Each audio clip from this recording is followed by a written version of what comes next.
grieving not having a husband and kids. All right. Well, I hate to lie, but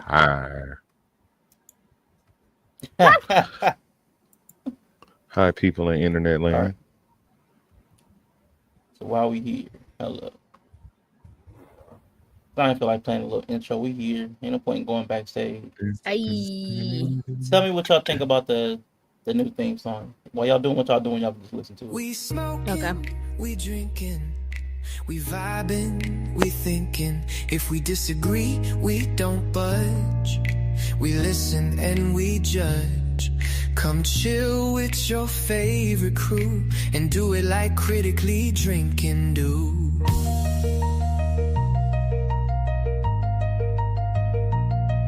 Pour a glass, let the convo flow. Hot topics like bubble guts got us ready to blow. Rashawn, Bree, and Yella shake the table again. These are three rare spirits and rarer friends. We smoking, we drinking, we vibing, we thinking.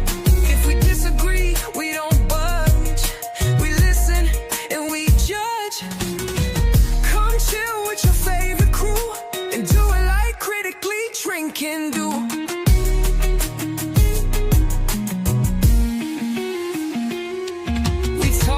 Talk, but it's more than fun. Finding hidden gems when the convo's done. We stay pouring the truth like it's top shelf whiskey. It's 100% proof by how much you niggas miss me.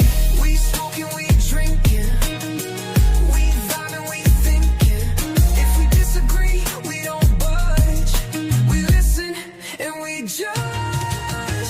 Come chill with your favorite crew and do it like critically drinking do.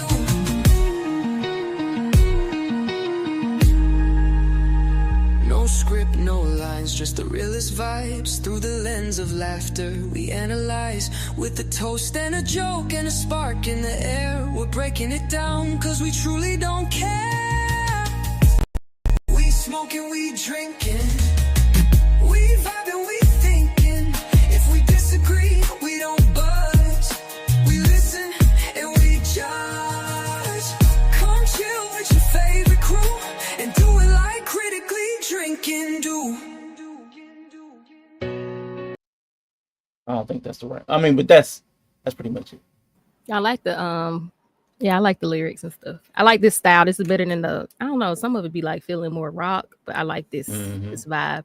I like that we listen and we judge because we do. Yeah, we do. We do.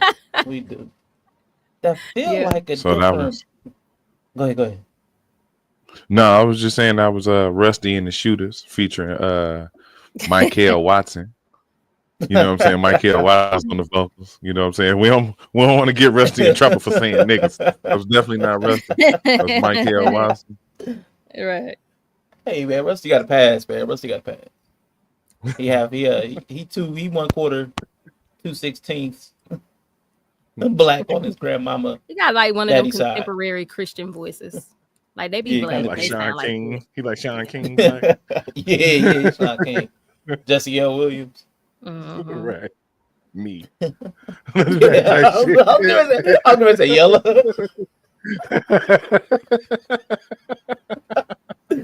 Hey, shout out to self-awareness. Me. Let's go. Right. All right, Only man. 37. Only 37% of me shouldn't be saying the things that I be saying. So I'm good. Oh, that's crazy though. With you. Oh man, well man, what's y'all's day like right now? Let's tap in. Let me tap in with y'all. I mean, we've been in the Discord quickly. I ain't really chat with you in the Discord, Yellow, but we've been on the whole high holy. Oh, happy Good Friday to y'all. Thank you. It's Holy Week. Holy Week. Yeah. So Jesus gets killed tonight. 187. turn up. Merk. So I definitely Pow, pow. watched the episode of The Chosen last night. I've been crying a lot this week. It's a good crying week. So I definitely like to watch sad stuff. I definitely watched The Chosen, Last Supper. It was really a good episode. I cried a lot. Okay. And then I think we got up to where Judas betrayed him. That was really, really good episode. I just enjoyed it. It's just a good cry about the Lord. We've been listening to He's Not Here. The gospel music, the Easter Yeah. Passover just hit different on Holy Week. Okay. Yeah. Okay. We just been letting the Spirit take us. It's good. Nothing It's a wrong with that. good release at the beginning of the new spiritual year. I'm with Yeah. that. I was actually listening to somebody or reading something. I be doing too much. They were talking about the ratings for that, not the ratings, but the reviews for that last Uh-huh. Chosen or the Uh-huh. Last Supper, and Yeah. they actually said it wasn't that good. You said it was good. Yeah. I enjoyed it. I Okay. mean, because of the lens, basically the lens of the chosen that it always Mhm. takes, like in general. I Yeah. think that you get more like it's telling a story, but it's kind of giving you like how the apostles would have been acting, be with each other. So a lot Yeah. of times you get more context than maybe you would even thought about when you was reading it. Because I just enjoy stuff like seeing how the other apostles reacted when Judas betrayed Jesus. Like you think about it, but like seeing it act out is different. You like, yeah, they probably was. Some of them was upset. Some of them was ready to swing on him. Like, they probably were emotional about it. Like, it's just stuff you never think about, and that's why I like The Chosen, because it's more about them than it's telling the story of Jesus, but like through them. So I Yeah. always enjoy it regardless. Some episodes are better than others, but Yeah. I To just be like that. expected. Right. The concept. Nah, I'm with you. Yeah. What up, Bo? Happy Good Friday. Happy Friday. All them good things. I was just catching up, man. She been in her spiritual bag. It is Easter coming up this weekend. Also, another high holy day is coming up for my fella Yella, On Easter. It's a big WrestleMania, one. It's and big. 420 high Right. holy days, 420, and we got WrestleMania, man. So how you feeling, man? How was your spirit as you fall into the mania Mm-hmm. as the champ is resurrected? He's muted He's and he's he not unmuted. I he's don't even know if he can hear us. he's deeply Oh, he's contemplative. okay. Yeah, he's thinking deeply about how he's tapping into his spirit right now. That's what he's doing. So he doesn't just want to answer like straight off the dome. He's letting it sit in his spirit. What does 420 mean to me? All right, my bad. WrestleMania. Cody's going to lose the belt. Like all that stuff is weighing heavy on him this week. Like Christ dying on Christians. So it's Right. No, yeah, I was gonna say it's kind of he's cool here. that the spiritual and religious season coincides with like basically the season finale of WWE. You know what I'm saying? It's Mhm. kind of poetic. Yeah, I like it. So yeah, this is kind of our holy week too. It's been mostly yeah. wrestling. You know what I'm saying? We praise at the altar of Saint Paul Levesque. Um, you know. I like it. I No, like it. yeah. What's going on? I'm making thumbnails for watch alongs right now, so I'm trying to do something a little different and working on some stuff. Yeah. So yeah, it's pretty YouTube much. watch alongs or Twitch? I'm about to say Twitch don't do the thumbnail.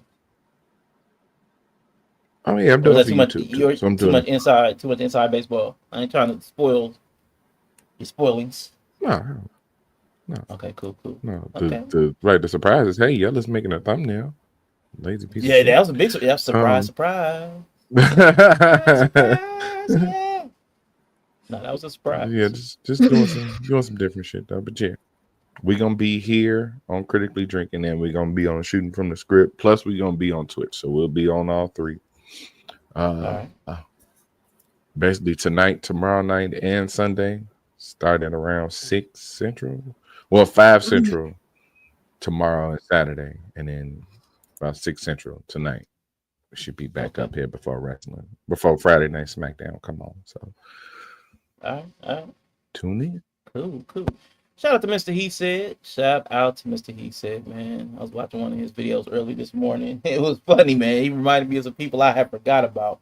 He was calling people out. I was like, God dang. He said the name Snuggles. I was like, man, I hadn't seen the name Oh, Snuggles dang. in a That's minute. old school. Yeah, Shit. man. That's a Damn. lifetime ago. Man, that's a lifetime ago. What up, Dark Kent in the building? Hold up, man. Let me get this. Make sure he get his blue on, man. Come on. I hate having to open up YouTube to make somebody a moderator.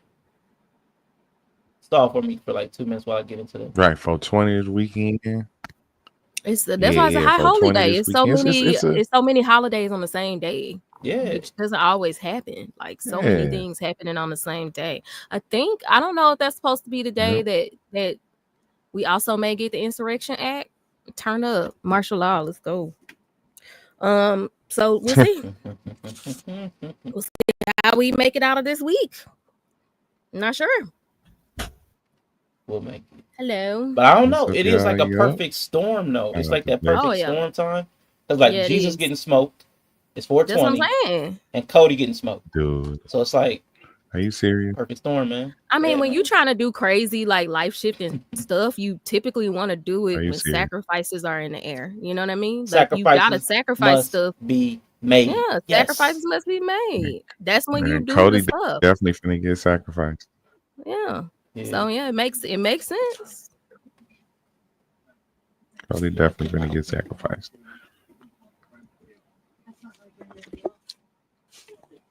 So, And hopefully we can get some time with Bree at some point, because we do got we got a little special wrestling thing we want to do, but we need Bree's yeah. After Holy Week. After Holy Weekend. Yeah.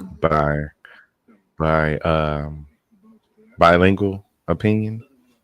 Okay.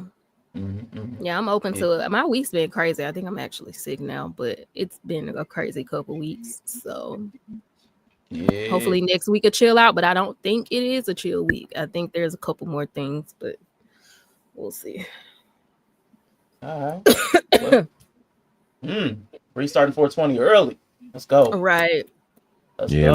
let's It's all that devilment being purged out of my body for Holy Week. It's like as soon as I get to praying good and stuff, I be like getting sick.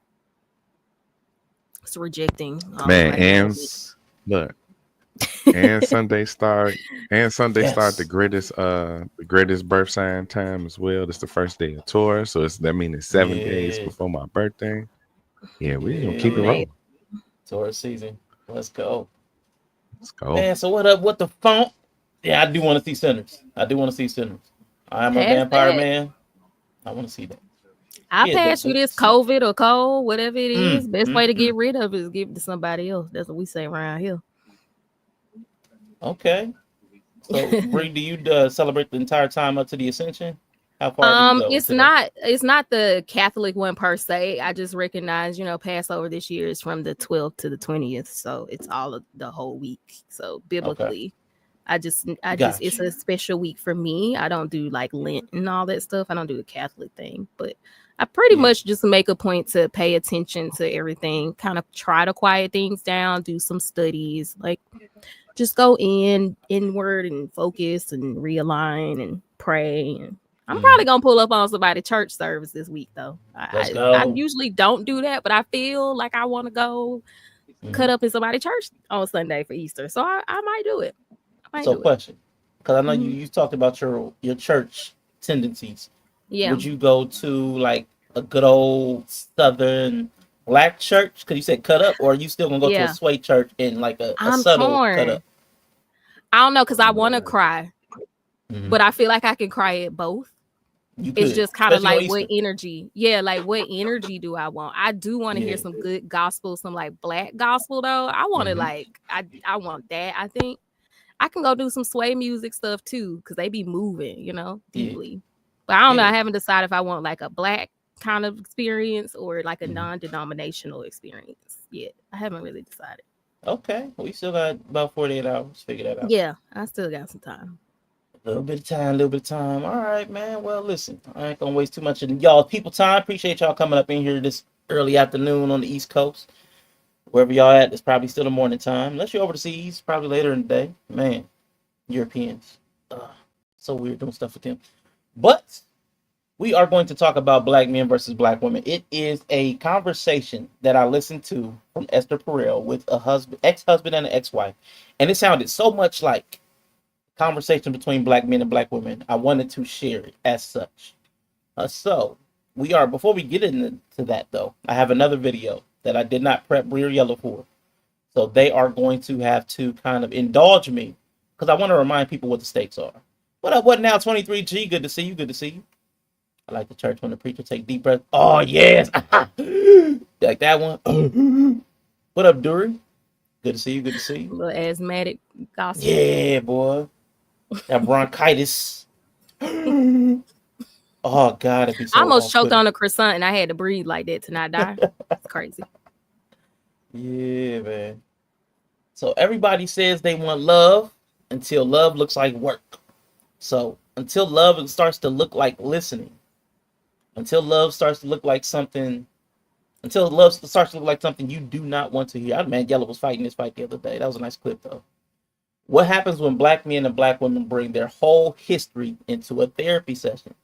So today we are going to do that through a brave couple that sat down with Esther Perel. But I want to take a look, and I think Yellow might get triggered by this. At this lady, I found it. I was going through my old videos and came across this black love video.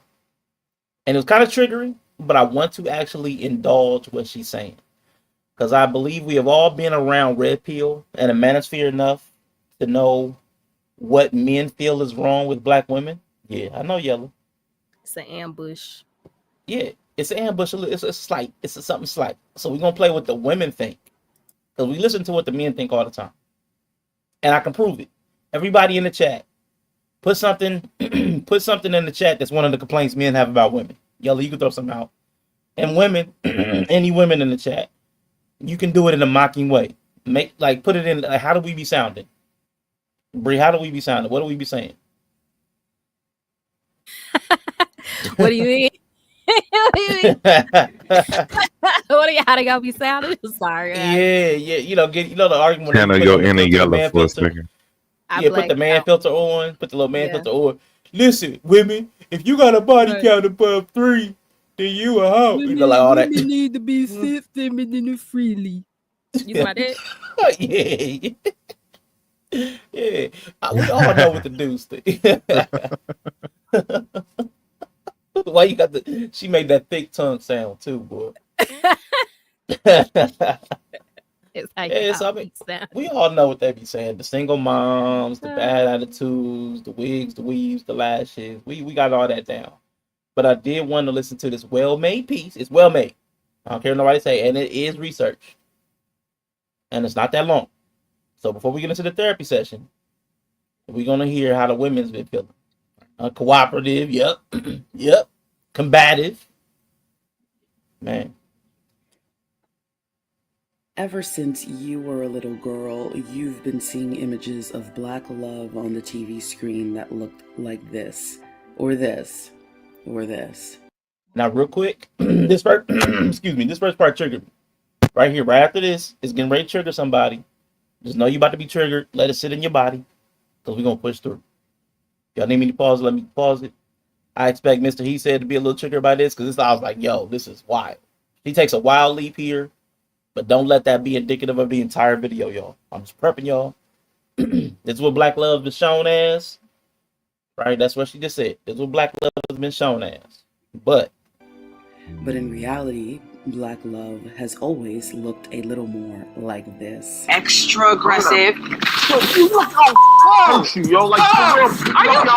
You are the fuck. Investigators say after killing Kenyatta, O'Neill brutally murdered his 9-year-old daughter, Ranivia, and tried to stab to death his 8-year-old son, also named Ronnie, before setting him and the house on fire. In case you didn't know, sociologists that have studied the decline. Real quick, no, that is not what black love has looked like more often than not. That was like the worst, most terrible characterization you could put out there. But let's keep rolling. And dysfunction of the Black American family are for the most part in agreement. The model of exclusive Black love, that is to say, a culture where Black people in America will only make themselves romantically available to other Black people in America, is unsustainable. Specifically, Black women's collective decision to make themselves exclusively available to Black men is unsustainable. Why? Well, short answer, there aren't enough marriageable hetero Black men to meet the demand of marriageable hetero Black women. Most experts name mass incarceration as the leading cause, but whatever you think the issue is, the fact remains that the community has a shortage of gainfully employed Black men who can support a family and are looking to marry a Black woman, short by about several million in fact, and this is causing a host of problems. In his book, The Racial Hierarchy, evolutionary psychologist C. Paul Grandison explains that when you have a sex ratio imbalance like the one that Black America has, specifically one that favors the men, the result is that the men become aggressively and deceptively hyper-competitive for short-term sexual relationships. They stop looking for love or marriage, and they're definitely not monogamous. Essentially, they try to build a harem for themselves. Because they have this power, they're able to set the terms of relationships, and naturally, they choose terms that are in their favor, ones that get them the most commitment from a woman while offering the least in return. This changes the behavior of the women looking for a committed partner, and they become much more sexually active earlier in the relationship in an effort to try to lock down a partner. Additionally, a woman may see a man who's already in a committed relationship and try to take that man for herself out of desperation. Grandison also goes on to say that these men who are spoiled with more options than they should have take a longer time to commit to their partners, express more dissatisfaction with their partners, are more likely to cheat on their partners, and more likely to abandon their partners. He says that he believes that there would be fewer divorces and fewer illegitimate children if the sex ratio imbalance wasn't so great because, well, the men would be more loyal. And in part because of that imbalance, we now have a culture that permits, maybe even encourages, Black men to use their status as marriageable, i.e. a Black man with a job who isn't in jail, as leverage for as many sexual partners as he can get. And if you try to quote-unquote compete for these men, you'll likely find yourself locked into extended periods of situationships, entanglements, and sneaky links as friends with benefits, or worse, permanent placeholder girlfriends, commonly known as wifeys. In other words, very little return on your investment. And Now, I mean, it's the pause real quick. A lot of what she's saying is true. A lot of the stuff is mirrored by what the men will say. We say it different. But when they be talking about a minority of men have access to the majority of women, they're talking about the same dynamic as he's talking about. So we say it different. But this is an issue. Yeah, I agree. I mean, and I live in Atlanta where they'll Shut up, bitch! Oh my God! Hey, I was talking. You gonna play that while I was Hey, talking? Damn, it's like It was this. a bad timing. Oh, okay. It was bad timing. Okay. Move to the side. shout out to Get up, Healing just Water. duck. I know. Just duck. Just duck, catching the stray, Bree Just catching duck. the stray. Duck. Bree catching the stray. Right. Duck so you don't catch the stray. Oh, I can Damn. say, get out the way, man. Get out the way, man. So. I do agree. Yeah, I do agree. I'm from Atlanta, and they the ratio is crazy. Like people say it. Like a lot of people just know. So Yeah, and I think we all. I mean, we've heard it. Obviously, this isn't everybody. It's. I know it's April, and a lot of people have been diagnosed over the last 4 years with some, not autism, but we are not talking about all people. All right, certain number of men, not all the men. Yeah, it's never all. It's never all. And yet, you are being pitched Black love by Black media and the conscious community like it's the answer to all of your problems, like it's the answer to all of the community's problems. All Black men and women need to do is come together and restore the Black nuclear family. Stop this fighting on the internet, and problem solved. We're unstoppable. But instead of addressing what experts have identified as the core issues destroying Black families, like male unemployment and underemployment, and the high crime rates amongst Black males that lead to the sex ratio imbalance, the community has decided that you are the actual problem. You say that you can't find a good Black man. They say that you're overlooking them for the thugs and players. You say that you're not attracted to thugs and you've never dated one. They say that good Black men find you to be too masculine. You are. Come on. Fuck. Say it. You are. Do that shit all the fucking time. I can see if she was saying this and they didn't do that, but that's what you do.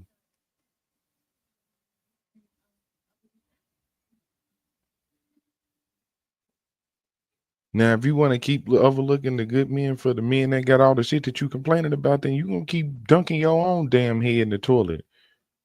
You giving yourself a swirly.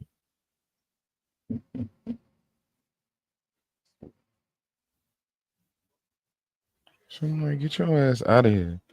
So she got they want to make a try. They want to do this. They want to do that. She's so stupid ass up. I don't know. I definitely have had that conversation in real life, to some brand of that conversation with another black professional woman of a certain age who only exclusively dated black men, but it low key was kind of like, well, if you want a black man, you probably gonna have to accept a certain set of not things you want. Because if you talking about he gotta make a certain amount, or he ain't gonna have no kids, or he gotta be educated, like I told her, I was just like, you're gonna probably have to date outside your race. Like, if you want somebody who is kind of like your equal, at least on paper, like professional, she was a professional, she had no kids, you know, she educated, she made good money. I was like, if you want your equal on paper, I'm just saying the high likelihood that that's gonna be like not black. Like, it's probably not gonna be a black man. Let's keep it real. So, like, you're gonna have to lower a standard somewhere if you want to be a black man. That's kind of what I told her.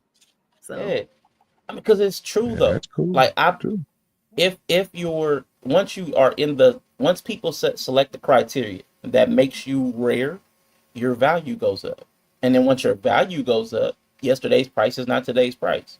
So those dudes that do have the extreme optionality, because everybody's selecting them, and that's whether it's the high end or the low end, you can't modulate behavior when you're in the select. Like you get away, like privilege. You get privilege. You get selected privilege. Whether it's like I'm the elite, like what Bo Johnson's talking about, the top of the top, or whether it's the dudes that got all the swag and the charisma, which typically everybody be like the Pookies and the Ray Rays. Because women like both. They like the long-term viability of somebody that has resources, but they also like the high attractiveness of somebody that's got game. Like, and that's okay. I think it's okay to admit that at this point. It's 2025. Like, Trump's president for the second time. Can we just admit that women like multiple things? Like, come on. It's okay. And I wish we could just admit that, like, for that woman I described, if you just had to guess, I don't think there's a lot of black men who match that. And the ones who do don't always only exclusively date black women either. Not that that's a problem, but no. But if she's only exclusively dating black men, but he's open to everybody, then it's even a lower chance that y'all gonna run across each other. He gonna want you, you gonna want him. Like, it's just almost impossible. Yeah. You say you've never had a problem attracting men, just getting commitment and monogamy out of them. They'll okay. My bad. It must be delayed. No, I was just saying she was right. Yep. Say you didn't earn it, or that high value men have the right to exercise their options. You'll explain that they aren't that high value because King conversation with King over there on everything. They'll say that your standards are unrealistic. You say that you commonly date men who don't meet your standards. They'll say that you need to choose better. You'll say there isn't better to choose from, and here we go back and forth in an endless circle jerk with no one acknowledging the real issues. And why won't they do it? Why won't they simply say that the men aren't playing their part in the institution of black love as protectors and providers, and they're the ones who need to alter their behavior? Well, because admission of failure on their part would be giving you permission to leave them. And a society, however dysfunctional, can survive with very few men, but a society without enough women will leave. Jesus Christ. Please leave. Please leave. Just leave, nigga. This is like announcing you're gonna leave the internet. Some people be like, well, I'm finna get on up out of here, y'all. Just leave, bro. Like, for real. And I don't mean it in a bad way. Go get what you need to go get. Shit. Because that's what I'm saying. Big right. It might not be there, yo king that can do all that shit that only you want, the specific things that you want.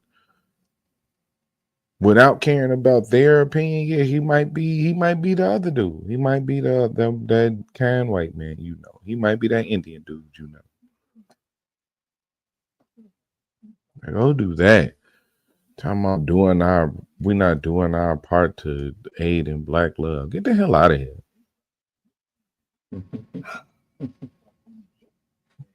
Nah, I hear you. I hear you. Talking And about I do wish, I do it's believe honestly. everybody should. Yeah, we do got to delay. Go ahead. No, I was just gonna say honestly, it honestly this really just sound like those with one set of privilege are astonished that other people with another set of privilege can move the same way. Mm-hmm. You got the social dating privilege of being a woman.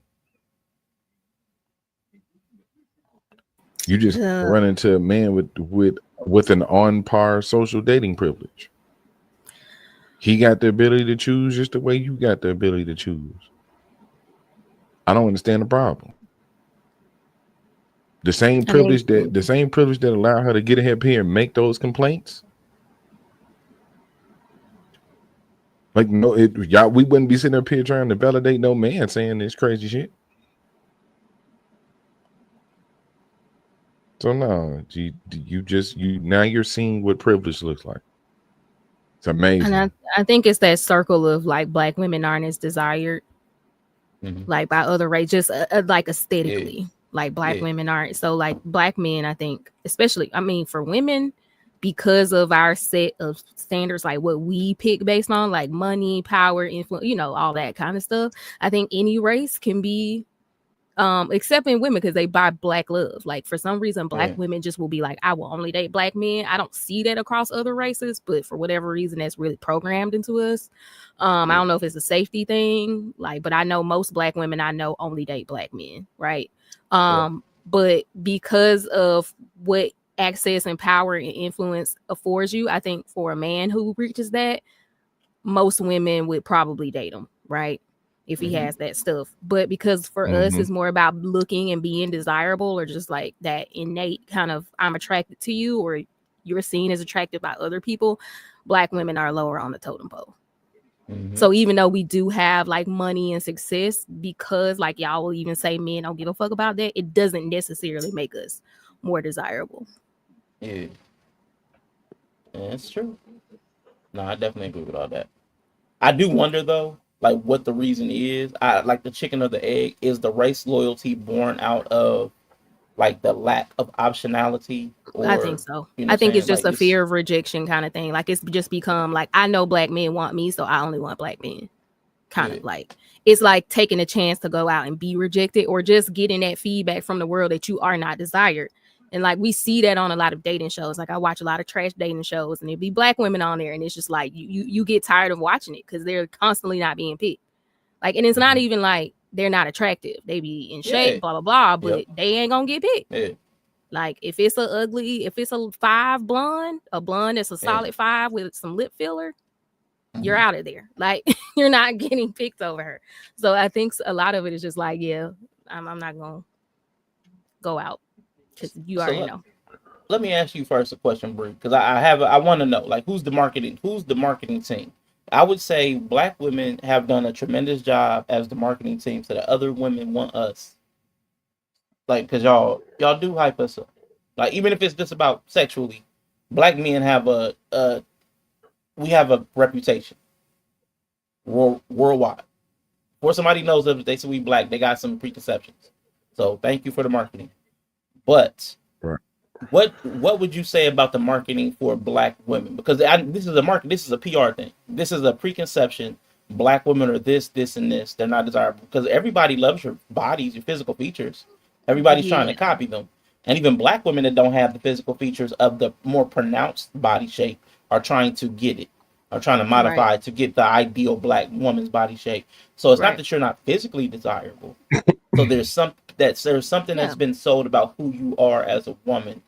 What is that message, and who is the promoter?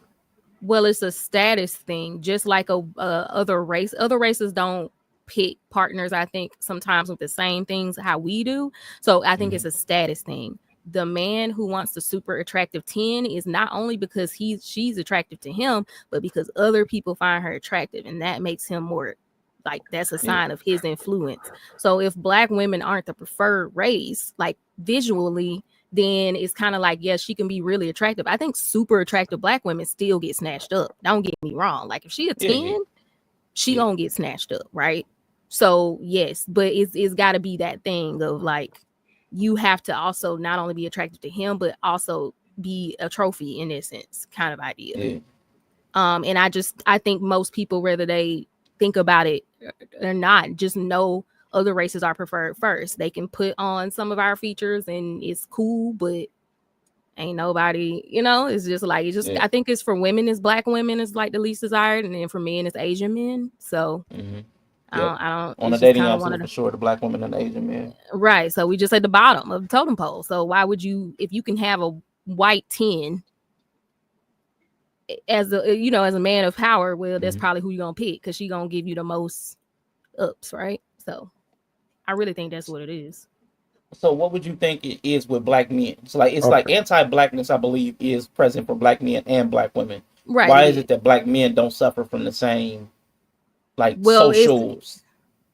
Well, because if he has power, because I think because women pick men for different reasons. Like, we don't pick men solely out being beautiful or desirable. So if that black man got money, okay, he got money and he in shape and he has a good stature and he's gonna, you know what I mean? He can compete with other races. Okay. Go ahead, yo.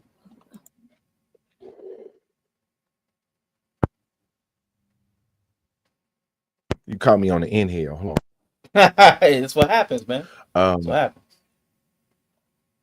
No, I was gonna say, so I had a thought, because y'all was asking about like the PR.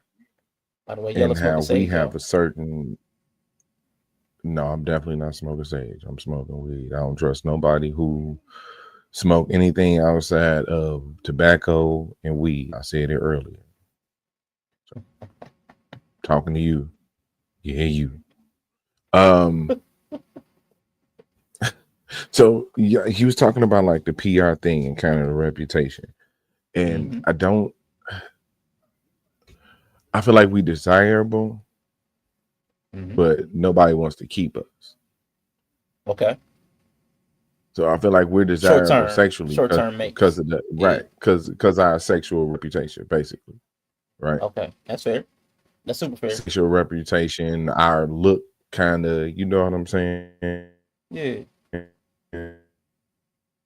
And the money or power that adds on to it, but there's no respect there. We don't really get that type of appreciation either. So we might be desirable on that end, but they don't look at us as important enough to change for, important enough to adjust for, important enough to kind of to get in our lane or whatever, to like do for us or with us to benefit us. I get you. See what I'm saying? Like, they ain't trying to stay with us, basically, is what I'm saying. So I was gonna ask, because I'm gonna be straight up with you. I don't think it's so much aesthetically that black women suffer. I think it's a byproduct, because it's just overall how it looks. So it kind of, I think women kind of internalize it as they're the less desirable because of their looks. But I think black women kind of fall into that category because of the assumption of their attitudes more than their looks. You know what I'm saying? And the number's not really going to reflect that, because all you just going to see is who's getting swiped on less. Right. Right. I agree that it's like racial stereotypes about each individual gender that's gonna negatively affect them. For the men, it may not be on the front end, but like you said, y'all are discardable. Like, even if a black man make money, as soon as he lose the money, she out of there. As soon as she hit 10 years, she out. She taking half of his money. So I think y'all still are suffer from that, but it's not on the front end. It's like on the back end. Versus the assumptions about we meet like, it. Yeah, they're not even pass and go. Right. It balance out. It not balance out, but it's like you said, it looks different because of where it happens. You know what I'm saying? So it's I think that's kind of where, because like you said, the exceptionally fine, beautiful black women are still getting cuffed up. They don't have to deal with desirable problems. So what's wrong with the slightly less attractive, not ugly, got their shit together black woman? Well, it's gonna be the same effect that the not rich black man who's all right, but not. Yeah. I mean, like y'all said, I think y'all Right, had another stream one time. We was like, all the middle players. I think he used the Mario Kart reference. He was like, all them other people, they not getting picked. It's like they don't even exist. You gotta compete. You gotta compete harder, and it's okay. Nobody pick a Toad, cuz. nobody picking Toad. That ain't nobody picking Toad. Toad got them handles, man. Or Yoshi. Like, who really out here? Come on, that acceleration. Yoshi. You don't want that. They probably got right. They be having high Yoshi, stats. bro. They be having super high stats, but because they Yoshi or a fucking Toad or like the I honestly think a person is unhinged. Like, bomb, dude. If I watch you play Mario Kart and you pick one of them characters, I'd be like, oh, you really be playing Mario Kart. Like, yeah, I used to be a Yoshi. Playing Yoshi and Koopa Troopa. That was my two. They want to win. You was sweaty. They want to win. Yeah, I used to because the regular people just come pick it up. They like, yeah, we just want to play Mario because it's Mario. Oh my God, Koopa Troopa. Just gonna pick Mario, right? Yeah. If somebody pick Boo, I'd be like, oh, you. It's like the hierarchy is Mario. Right. It's like the hierarchy is Mario, maybe Bowser, Luigi, then Peach. Peach, yeah. Daisy. But yeah, you pick one of them off characters, you was sweaty. Yeah. Nah, I'm not playing with you. Yeah. Yeah. You pick Diddy Kong. You right. going to hell. I'm getting smoked. Nah, bro, I'm getting smoked. Okay. So real quick. So let's translate this. To black love. So what archetype, Bree, and then yellow for women? Yeah, Bree, you are identified man, and Bree, you identify a woman. What is the archetype when you know you really love black people when you pick this partner? Like, what's the archetype? If you pick this one, like, I'll go first. Like, if you pick the earthy, stage burning, crystal having, Ifa practicing, if you pick that one, you really love black women. You really love black women. You pick that one. Okay. Like that's you were sweaty. You gonna go through some stuff with that one. You gotta. You ready for the struggle of? Yeah. You struggle. Gonna be putting in some work. Emotional. It's gonna be crazy. It's gonna be a wild ride. That's what I'm talking about. That's what I'm talking about. So what's another character? What's a Bree? What's a guy character? What's a Ooh, guy? If okay. you pick There's this, like if a you pick negative- this black guy, Yeah, there's like a negative and positive one. I feel like outside of rebellious black girls, like a YN. oh, if you pick a YN, Yeah, you can vibe with them. You know what I'm saying? Not just get your parents out. You can vibe with a YN. You black. You got to be part of the culture. On the positive end, it's those Akechis. You know, he went to a HBCU, artistic probably, type. he like probably a Mason or something. Yep. He wear the beanies. Yeah. You know. Yeah. Indoors. Yeah. I can never get my shit to roll up like that. You got to be a certain amount of. You got to be a certain level of toxic black to get your. I ain't got it. Yeah. I ain't got no black. I think that's a eugenics thing too. Your skull got to be shaped the exact certain way. It's got to be for the beanie to stay. Ignorant nigga's skull for the beanie to roll right. You know what I'm saying? Toxic masculinity got to be at least level 8 or higher. Okay. And the ignorant got to be like level 6. And then okay. Right. Oh, I got one. You got one? All right. She a RN with an alternate. Oh no. And a 1-bedroom with the little words up on the wall in black letters. But wait. Live life, love, or like peace be on this house, or you know what I'm saying? Christ. Black girl magic. Christ. She got affirmations all over the house. She got the biggest headboard ever. Like the headboard is huge for no reason. Huge. Not y'all clocking it. Get out of here. Headboard is huge. Why were y'all watching me at like age 27? How did y'all get in my house? My God. How did y'all get in my apartment? How did y'all find it? Hey, it's like get out of my house. And the car is never clean. Like you can never just Never. sit in the car. Never. The gotta passenger seat clean. is basically like the trunk. Stow and go. Gets over Yeah. there. It's Everything stow gets over and there. go. It's not safe to go to the trunk. You could be accosted. I The floor know. is trash. I know, it's Floor is okay. trash can. Man. Yes, You it's got not the safe last to 3 get days to the lunch in that trunk, month. okay? You got to use the whole car as the Hold on, trunk let because then me you're safe. clean my seat off. Jesus Christ, man. Oh, I hate to get in one of the cars. Like, God damn.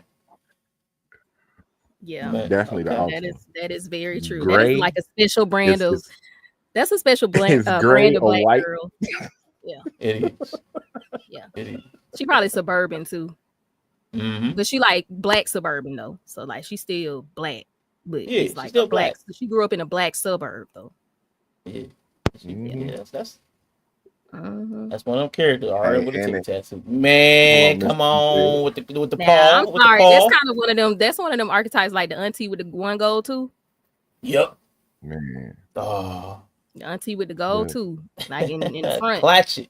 I like it. Woo. look, Classy ratchet. look, I was gonna say, look, in the Altima, she either Mhm. got that big furry ass steering wheel cover, Steering wheel Yep, cover. yep. Yes. or she got the bedazzled one, Yep. Yes. and she got the mirror. She got the little mirror band on it too that matched that Oh matched my the steering God. wheel. Yeah, Man. that's how you. Memories, man. Military with the thigh tat. Hey. So yeah, you a sweaty black. If you date Yeah. one of them, Mhm. I agree. Mhm. Yeah, Okay. there's a couple Yeah. of them. Yeah, Yeah, Yeah, you shout prepared to out go to through it if you pick one of them. for real, you will go through it. Yeah. Or just It's like a the high older learning curve. dudes who still wear Jordans after like a certain High age. learning curve. Yeah. Yeah. So that's basically what it is. Those are characters that have a high learning yeah. curve. There's, Yeah. Yellow like me. Yeah, black man over a certain age who wear Jordans still. Mhm. That's you're Jordan gonna have a T black Ride in my experience. brain. Yeah, you just gonna have a black experience. Just know that. And I would say, I think all black church people, like churchy Yeah. Ooh. after 30, churchy after Mhm. 30, that's a high learning curve character. Yeah, Jordan's after 32. Jordan's after That's 30 how and yeah, Jordan's churchy after 30. Churchy after 30, yeah. Yeah. Man. Okay. Dang. You ever seen a bitch take off a bonnet and be bald headed? I have not. With But the I finger wouldn't put it waves? past nobody. Yeah, so you don't get all that friction on. I have not seen that. Let's get back to this for a little bit, then we'll switch over to Esther. As a community, we've decided that come hell or high water, At about an we're hour going in, to we'll keep switch these over. black women on the hook, waiting and praying and competing for that good black man who will come into their lives and build a family, despite all evidence that this will happen for very few of you. Don't get me wrong, there are some very good black men out there. Hell, there are some even Ooh, great just men the out thought there that who are it's a black, and there are some just the dusty black. thought that it's a bunch of y'all that's the thing about it. Just the thought that it's even a bunch of y'all that we even qualify for. Yeah, I'm going Turtle McPlummer head today. Uh-oh. It's like I asked the other day. It was like, why do you think you're a good investment? Yeah. Like, why do you think you're a good investment? And it's also like Sierra too. So it's kind of Yeah. crazy to be like, if I say the prayer, I'll get a whistle. And but it's like it's also Sierra. Like, have you seen her latest video? I mean, Yes, man. Look. just Have you seen her in the ever? Like every day? Like that's what I was just like. She's a model for like Yes, yeah. a fashion house. Like y'all know she's like gorgeous, like objectively. Yeah, Objectively that's when gorgeous. it'd be weird. Like they using Tiana Taylor as like a example of like, don't let nobody tell you as a single mother nobody gonna love you. That's Tiana Taylor. Like, please pump your brakes. Right, like You are Latoya Tompkins. That is Tiana Taylor. Okay, you are Tanisha Tompkins. Remember who you know who you are. But that be the problem. Remember who you are. Nah, that ego, man, it be there for real. Black women, but numbers don't lie. Here's the math. You already outnumber black men, and for a bunch of reasons, more than half of them will never marry anyone. Of those that remain, almost a quarter of them will marry women who are not black. Of the men left, 73% cannot financially support a household alone, and you will have to work. And due to the high rates of infidelity, domestic violence, and financial instability, 42% of these marriages will ultimately fail. Less than a quarter of you who get married will be in marriages where your husband earns more money than you. Less than 8% of those of you who get married to black men will have the luxury of not having to work at all. In fact, most high-earning black men remain bachelors or marry out of their race. So for all of you ladies with hypergamous, rich black girl fantasies, I hate to be the bearer of bad news. It's not likely going to happen, particularly for the more richly melanated sisters and the sisters with the West African body types and the sisters with previous children. Your odds are much worse. But do I say this? Do I say this? It better not be about the West African body types. You weight cysts. Do not be weight cysts. Do not be weight It's gonna be cysts. about the West African faces too. Oh. Carry on. What he was gonna say? What he say? I'm just. I didn't hear him. He squeezed it out. What he say? He said it'd be about the West African faces. Oh Jesus. Oh shit. Nah, just stop. Just please stop. That's why I say we dealing with folks who can't identify as ugly. Like, come on now. Like, type. You don't have. You can't tell me that. You can't tell me that everyone that come off the production line is fine. Everyone, all of them. But I think she's giving legitimate reasons why those women won't probably be picked by that caliber of men. Like, you gotta, even if you had the face, if you ain't got the body, if you got kids, like all that stuff she listed will disqualify you. No, it ain't that though. Like, it's not saying specifically the that brand, or because she want to make it seem like all of them that come from over there. No, we're not saying that.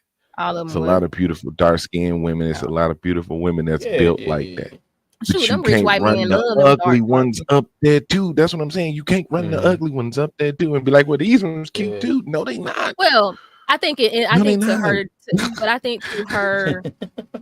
her argument, that's a little case by case basis. But you can look at across the board and say they generally don't want a certain body type. They don't want you to have kids, and they don't like the darker women. Like, I think yes, if you're ugly, like you're not gonna get picked. But I think that's a little bit more subjective, and you can't really like put an ugly, like the face of ugly up and say like, this is the face. They're not gonna pick you. So I don't know. I could see why in this conversation she would not have included that because it's subjective. And I would say I think it would be a lie to deny that black people in the United States do not carry some Eurocentric beauty standards, like men and women. Let's not act like historically we've not had light skin privilege. The pretty privilege is typically talking about light skin privilege. But they call it pretty privilege because that's how privileged they are. They only got to be named labeled by skin. They typically talk about the Whitney Gilberts, the you got to have Eurocentric features. Yeah, straight hair. Now it's the curly. So I can admit that there's a lot of Eurocentricity about the beauty standards, and a lot of people have adopted that, including the brown skinned women who try to emulate it and then suffer, like with skin lightening and things like that. So I can look at all the housewives, like ain't nobody keeping no black nose. Yeah, people start contouring and all that stuff. So I mean, there's something there. It's not 100%. I can't say how pervasive it is, but there is something there because people do not prefer kinky hair. It was going back to Spike Lee, the wannabes and the jigaboos or whatever. That's that whole song number. That's been the thing we've been dealing with. The good and bad hair. Whether you're lighter your hair, darker your hair, whatever it is. So I mean, it's been the thing. That's been a thing. Yeah, we know people don't want the like super black features. Yeah. Unless they pick the African. Even the Africans that they pick are a certain type and they still have the features that are preferred Eurocentric. Yeah. So I can give her some ground there for sure. I think everything she said was legit as far as like narrowing it down. And that is the thing. And Bo, that's what crept into the internet space. That's a little bit of a problem, the hypergamy, because black women have never been part of dominant society where hypergamy was a thing for them. So it's Right. weird that it's a thing now. Like it's strange that it's like it feels like black women have forgotten where they come from and who they are. It's like they feel that you've gotten so close to access that you forgot that you were denied access. Right. There's something there. Yeah, and This that's what she's hypergamy talking was done about for black here. women. That rich black girl fantasy is what she's Hmm. talking about right now. You're probably not gonna Yeah. get that. Thinking you're not gonna have to work as a black woman is And you might not, but you may not be rich though. Then that's the right. other thing. Like I know a lot of black stay-at-home moms, but Mhm. it doesn't mean they married to a like legitimately rich Yeah, person. So this idea, yeah, this fantasy she's talking about, definitely like low to yeah, slim to none. yeah. Like millionaire man picks Mhm. you to stay. Yeah, give it Yeah. up.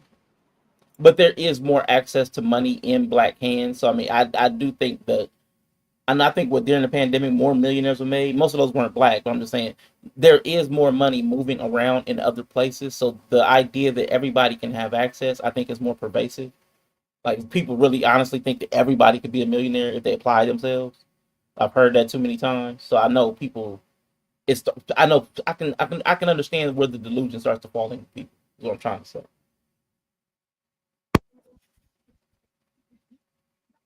But hey, if you believe that you're going to be in that small minority, the 13% of black women overall who are in hypergamous black marriages, and the even smaller percent who have the luxury of being able to stay at home and raise their children, and you want to bet your future on that belief, go right ahead. I can't stop you, but understand that you are the one that's taking on all of the risk, because if you choose wrong and it doesn't work out and you're left with a couple of kids on your arm, you will be the ire of the community, the single mom, aka the woman who didn't choose better, aka the poster girl for everything that's wrong with the black community, and you would have decreased your chances of finding another suitable life partner by half. Ask yourself, why would you make such an important life decision knowing that the odds are stacked so tall against you? Well, this pipe dream has been pushed on you since birth. Black love is almost exclusively sold to black women. Not only is it the thing that you're supposed to want more than anything else in the world, it's your duty to pursue it. A black woman who marries outside of her race is a bedwench, and the hostility towards her comes from both black men and other black women. Why from black men? Well, frankly, they don't like the sexual competition, and they never thought you could go anywhere else. Part of black men's power in this relationship dynamic is the belief that there's nowhere else for you to go.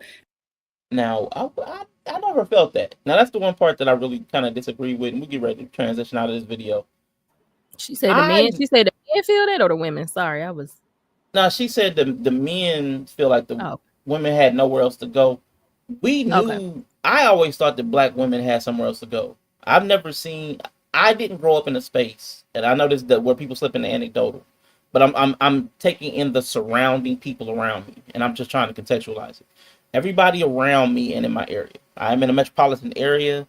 It's a mid to large size city. There were not hostilities towards black women when they dated interracially, but there were interracial tensions. But black men that dated out, there was tension towards the man that dated out. It's there's the racial tension, like, oh, there's a black boy, there's a white boy coming through the neighborhood. There was that tension. But nobody ever targeted the black girl for dating out. But conversely, I know I wasn't even dating out. If I was with a white woman coworker, people was making comments. Like I had to explain myself. Like I was getting grilled and pulled to the side. Like, what are you doing? I'm like, what are you talking about? We worked together. What are you talking about? We went to lunch. Calm down. But that's it. But there's a thing. And even my older sister, she threatened me. If I ever brought a white girl home, she's beating her and me. I was like, Jesus Christ. Like, why so violent? Like there was hostility towards the black man if he interracially dated. I've never seen hostility directed at black women. I've just never come across it. Like even like what's that word? Like adjacent to me, not just my anecdotal experience, but the people around. I've never come across it. I've never seen that conversation happen. I've never seen dudes remarking about, man, I'm gonna say something to Keisha because she dating Jared. Like I've never come across it, like even accidentally. And I know that's a limited experience, but I've never heard other people talk about it being part of their experience either. Oh no, they try your man. They don't really come for you, but they try him. Yeah. I mean, yeah, if he around, yeah, if he close enough.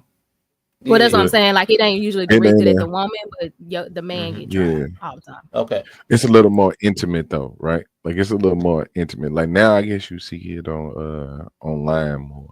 But so like the response that they have when like a black player proposed to his white girlfriend or something. Mm-hmm. It's like he a disgrace to his whole entire Right. DNA Yes. his whole Great entire example. DNA. Great example. You know what I'm saying? Great It was one of example. the guys who CD played for Lamb. Washington. I could name them. Yeah. Yeah. The dude Saquon Barkley Mm-hmm. played for Philadelphia. They went as far as to go back into his wife's Twitter and try to find some shit that she said. Then they found something said she was trying to use racial slurs. They was like, "Don't worry, after the Super Bowl, we gonna follow it up. They won. You ain't heard nothing about it since." Mm-hmm. So it probably wasn't real.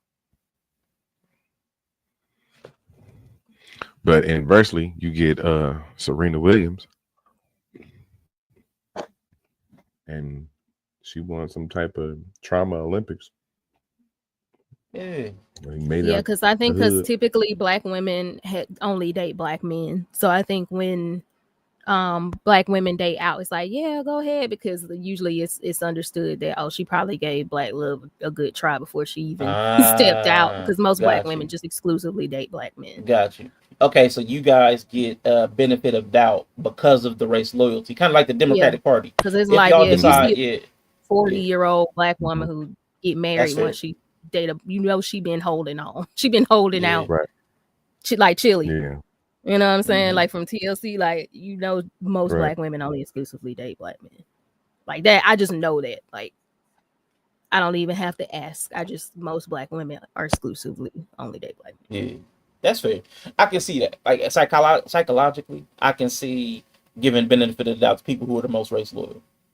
Like, I get that. I mean, as far as within black men and black women, like looking at the stats, and she kind of took like black women.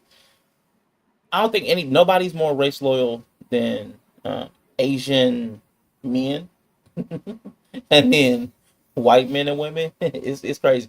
She went through the stats. I thought black men were more race loyal than they were. It looks like there is no man that's less race loyal than us, except for Latin, Mexican. I'm not sure. Yeah, I can't remember black the exact men label, date out the most. I would. It was second. It was the second. According to what I looked up the other day, we were second. Yeah, the least desirable seem to stick to their people. Yeah. So I mean, that's just kind of how it is. But yeah, if you dated outside of your race, you definitely gonna hear about it too. I mean, you gonna hear about it. It may not be the same, but that's true. That man gonna get tried everywhere he go. So okay. So this is why I struggle. So this is why I struggle with the stats, right? Let's go. Because if you're saying that black men are the highest to date outside their race, we're the second most likely. It was to a Latin. I can't remember the label, if it was Latin, Latinx, Latino, Hispanic. I'm not sure exactly how they labeled it, but it was people of Spanish origin. They were the highest in America, in the United States. Especially because a lot of them are white passing or identify as white. Yeah, so yes. Raphael Cruz, Ted Cruz. A lot of them date white women, right? Yeah, yep. Purifying the race. Right, that makes sense. And then after that, it's black. Yeah, makes sense. And then white was below us, but then the least was Asian. But the Asian women are the highest demographic. Asian women are the highest demographic to date out. So it's inverse. Asian men are the lowest. It's inverted. Like, the least desirable group is the most loyal. Okay. So what's percolating? Something brewing. So this is and I'm fully unprepared to be told how I'm wrong. I'm fully unprepared to be told how I'm wrong. Right? I'm wrong. So thank you. Yeah, it's all right. We can move on. No. So this is that according to the census, 85% of black men are married to black women. 83% of black men with a higher income of 100K plus is married to black women. I mean, I understand that we rank second on the list of people in this country that would date out, but then we're also the second highest male race. But that makes sense. It's white folks, then it's black people. But what you're saying makes sense, because if black women are the most loyal to their race, then black men will still marry black women. But when you're talking about the rate in which they date out, I mean, just because 83%, it still could be like a higher ratio. Yeah. Because it's probably like 90% or so, like, you know what I mean? Yeah. Like that, those the people that date out in every race and every demographic, it's still the minority. The minority in every racial demographic that dates out, it's less than 50%. Right. So this is right. So this is what I'm saying. It's hard to kind of project it, because when it's a good way to say it, right? Like when you hear the stat, it's also about how it's presented. Because the way she presented it, she presented it as right. The way it was framed is majority of black men, regardless of, don't prefer to date black women. But then we see that the results are that when the stats hit, when the actual numbers hit, we only talking about 25%, like 20 to 25%. Yeah, you know what I'm saying? So I mean, if they're a problem, I can understand that, because you also got dudes who do this shit and they talk shit about black women. I can get where that can kind of also make you feel some type of way, but that still leaves like a lot of space.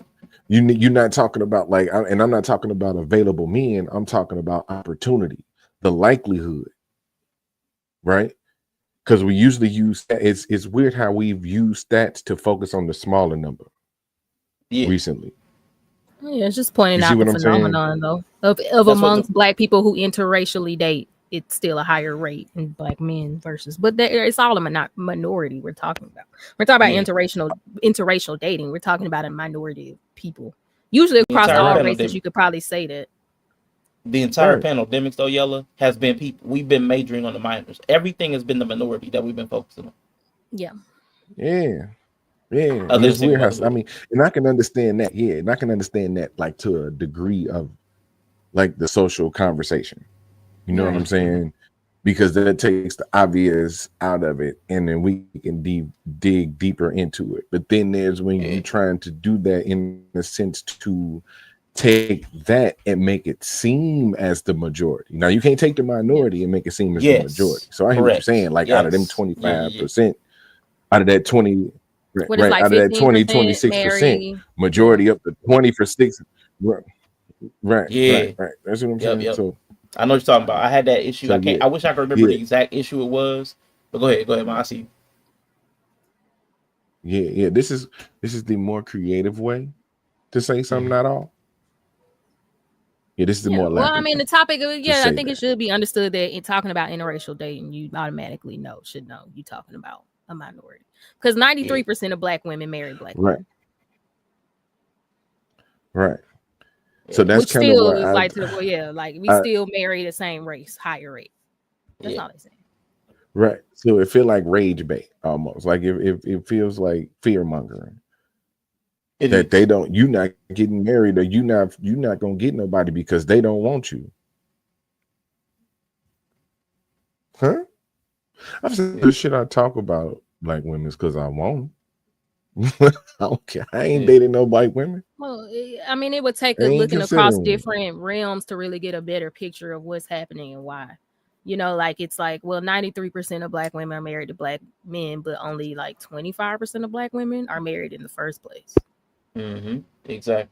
So it's a minority. So you got to kind of keep looking across to get a better picture. I don't think you can take one stat and get a good picture of what you're talking about or how many people you're talking about, but you start to get an idea of how small the number is. And then when you start talking about something like that, then you could kind of start to understand why maybe black women get annoyed when they see when black men do finally get to the place where they are ready to be married or earn enough to feel like they can shoulder a marriage. They often will date out their race. Because you also got to consider in that 85% of black men who are married to black women, that's across all socioeconomic class. So if you even start to look at the men who are in the numbers to support a single family household or be in the higher earners, I'm gonna assume that number is higher for interracial. Yeah, it's repeat that real it quick. says I'm gonna assume that out of the 83% of the black men who marry Mhm. black women, which is all socioeconomic classes, I assume the higher earners probably have a higher rate of interracial marriages, like out of their race. I would bet it's less, but go ahead. Yeah, that's all I was saying. Yeah. according to what I see, the majority is 85%. So like what Bree was saying, like across all classes, all Mhm. dollar signs is Yep. 85%. Right. Incomes 100K plus out of those people is 83%. A little drop. Okay. All right. I can accept that. So yeah, it dropped a little bit. 2% drop. Because I was back, and that But might. I wish we had another income stat, like a little higher income, because I actually think on the high and the low end, they're both going to be more race loyal for black men. On the like higher and the lowest end, more race loyal. I think it's in the middle, in that range where you start to get some access. I think that's where the highest degree of dating out is, where you're starting to transition out of exclusively like from working class to middle class, that zone. I think that's where most of the dating out will happen, where you're starting to access other areas and domains. Like that's just thinking through it. That's where I would think most of it happen, where you can afford to go so to a you better saying like college instead of JUCO. And Yeah, because it's like when you go to right. college across education and income level, I would assume it's higher rates of interracial marriage just because of like exposure as well. But I would think that would also start to transition back the other way. Once you had enough money, you could then afford to access anything. Once you it's not just like, okay, well, now I'm around PWIs or whatever. I have enough income to go, I can access anything. And then I'm going to choose based on truly what I want aesthetically or whatever. And then it will start to invert again. Like, well, I can just have a black woman and I can just bring her up and blah, blah, blah. So that kind of thing. My ecosystem is kind of like me and my family, and my friends. So it kind of gets more insular. I could just see it happen, but that's conjecture. The stats say different, slight dip. And it's just last thing before we get into Esther. Every time I look up and see Milchek, it makes me want to giggle. It's just something about looking up and seeing that face. It makes you go to Milchek. Just giggle. I just love this face he's making. He's just or Bo. He's my favorite. Yeah. All right, so listen, this is what we're gonna get into. I'll be right back. All right, both sides, black men, black women, and this is not intrinsically black, but I'm just using black men and black women today. Both sides have valid reasons to be unhappy with their counterparts. That transcends race, that transcends class, education level. People have a reason to be dissatisfied with what's coming across the aisle at them. I get it. But for today's exercise, we are going to react to this clip. It's not a clip, podcast, as a demonstration of the relationship between black men and black women. And these will not be the only problems that exist between black men and black women that we're about to hear. But I do think that these problems lay at the core of many of the issues that have been talked about over the last 4 years on the internet. So just to restate it, these people that we're about to listen to are going to personify black men as a monolith and black women as a monolith, sitting down with a therapist. And if you are not black, this still applies to those relationships just more broadly. Because these people are not black, they are not poor, they are not uneducated. But I believe their issue is at the crux of what a lot of people go through. So Esther Perel, who is a renowned therapist in, again, not a black space, but she is renowned. Her name is out there, talks about mating in captivity. I think it's her penultimate work or ultimate work, whatever you want to call it. Her best book, bestseller. She sits down with a couple whose story mirrors the real battle lines of the black gender war. Love, resentment, silence, survival. They both want connection, but they're like speaking at each other instead of to each other. They have different languages of care. Shout out to Britt. This is the cycle that a lot of black men and black women are trapped in. So I want to have us listen to, can therapy help break the pattern, or is black love destined to fail? So I'm going to bring this in, and there is no real video, so we could do this. Yes, let me see. Tell me if the audio comes through. So, where should we begin? Yeah. Okay, cool. They're 13 years together, 10 years married. Oh, there's a video. Wait a minute. I guess I should have looked at this first. Now she only talking the first first part? minute, and then it goes to nothing. Oh, okay, cool. 2 years since they divorced, and 1 year since they picked up again. But for those that don't know, this is Esther Perel. She's the Her favorite short story writer.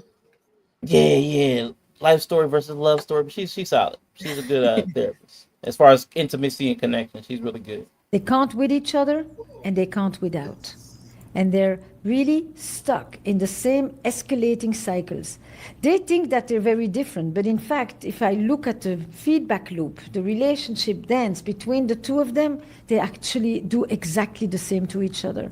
Amen. Each one ends up overemphasizing what's missing and what's wrong, and underrepresenting what is actually really good, and all these good intentions and gestures for connections that are just completely falling, as we called it, into the gutter. And shout out, that's what Yellow was just saying.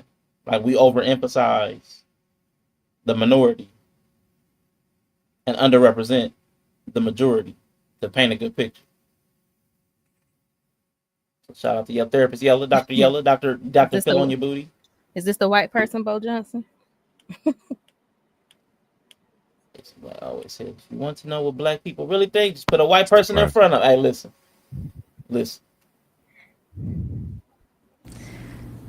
I'm Esther Perel. Join me in my office for Where Should And just We to Be? clarify, y'all, there are no black people involved in this at all. I just found this conversation indicative of the same problem that black people go through. So when you listen to it, I heard black people into it. There are no black people involved. You need black people involved, and you can't paint them in your brain, you're gonna be disappointed. Again. But The phrase I'm also using that to show that the problems that we're having in the black gender war space, the black gender space, they're not black problems. Black. These are not black problems. We just like to think they are. Yeah. You'll It's hear in people slavery.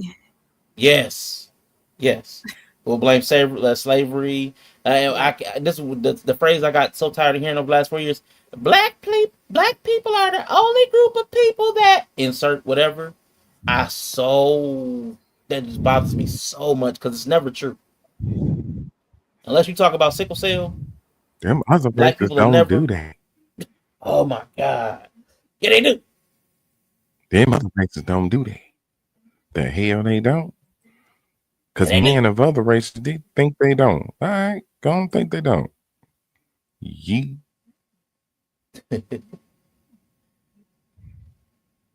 that is used often as "you can't love me the way I want to be loved." Mm-hmm. That's the recurring thing throughout the years. Shout out. That's what a lot of black women are saying now. Black men do not have the capacity to love. What's that? That was what's her face's whole platform for a couple years or a year and a half, maybe. Prince Ella. Mm-hmm. Black men are incapable of love. I say, I do declare. We all started by saying modern women. Black women made it about them. I'll say. I do say.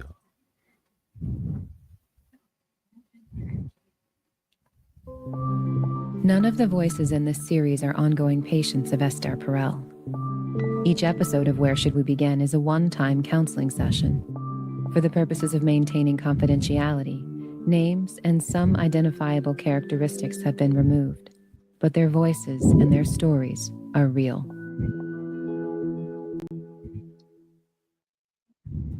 Oh, that's too calm. When a couple comes to see me, there's often one person who has reached out, and that person is either familiar with the process of a therapy session or is curious, at least open-minded about it. And the other person is often someone who is sometimes more skeptical, or that's not the world they live in. They've never been in any therapeutic process before. And they're showing up as an expression Why of not? love. I blame I hot want you to Cheetos. know that I care about Sexy us. red. He said, "I'm blaming the white man for all our problems." I love it. Yellow breathing in the mic all I hard. know he Speak Darth up. Vader, man. Yeah, come on, Darth. My bad, my Darth. bad, my bad, my bad. I was locked in. And that's Close why your I'm mouth. here. Mouth It's not breather. because I want to be here. It's because I want to be with you.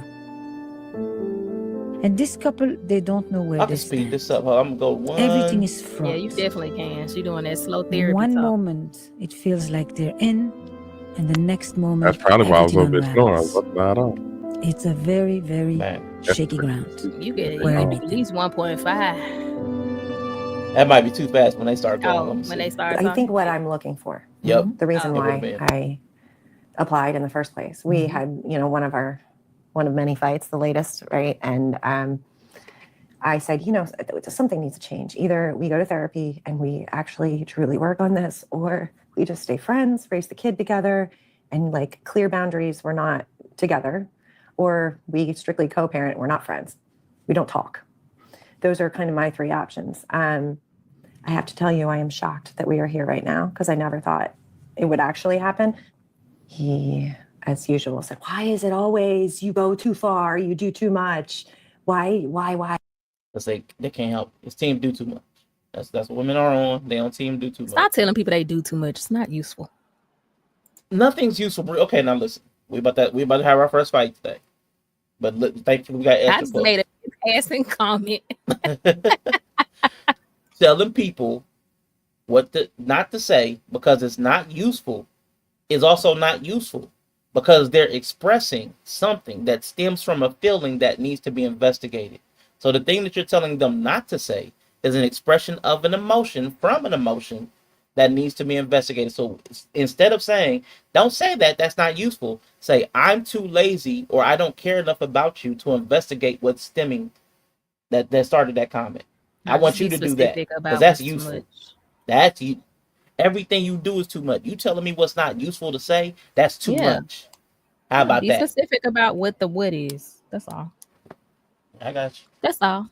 Do too much could be a lot of things. It can be. And it could be vague. Nothing at all. It's vague.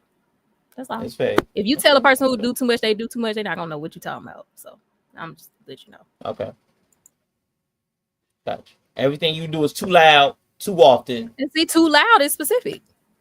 There you go. I'm adding qualifiers. Yeah, qualifiers. That's all. You can't just say you do too much and then that's it.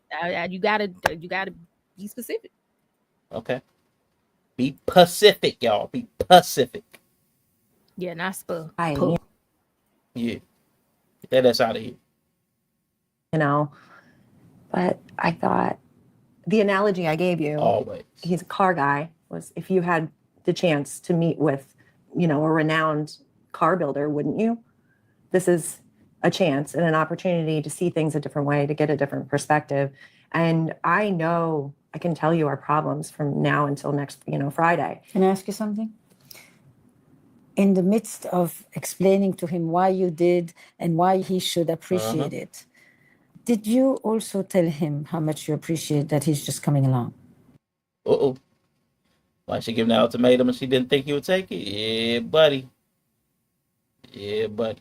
But I did like that they both were willing to sit down with a world-renowned therapist and put their business out there. I appreciate the kind of break. Because, everybody's afraid of getting judged. We listen and we don't judge. We listen and we don't judge. But I like how quickly the therapist was like, okay, this is a great opportunity. This is a once-in-a-lifetime opportunity. But she's like, okay, you see all the bigness of the moment, but do you recognize the smallness of the moment? That he said yes. Did you take the opportunity to thank him? I thought that was a good catch. Because women, in general, are not known to show gratitude for the effort that their partners do make, and instead criticize the things that they don't. That's been a big gender war problem. Point that out. Putting that out there. No. All right. Maybe that's where no. That he's just coming along. No. All right. Maybe that's where we start.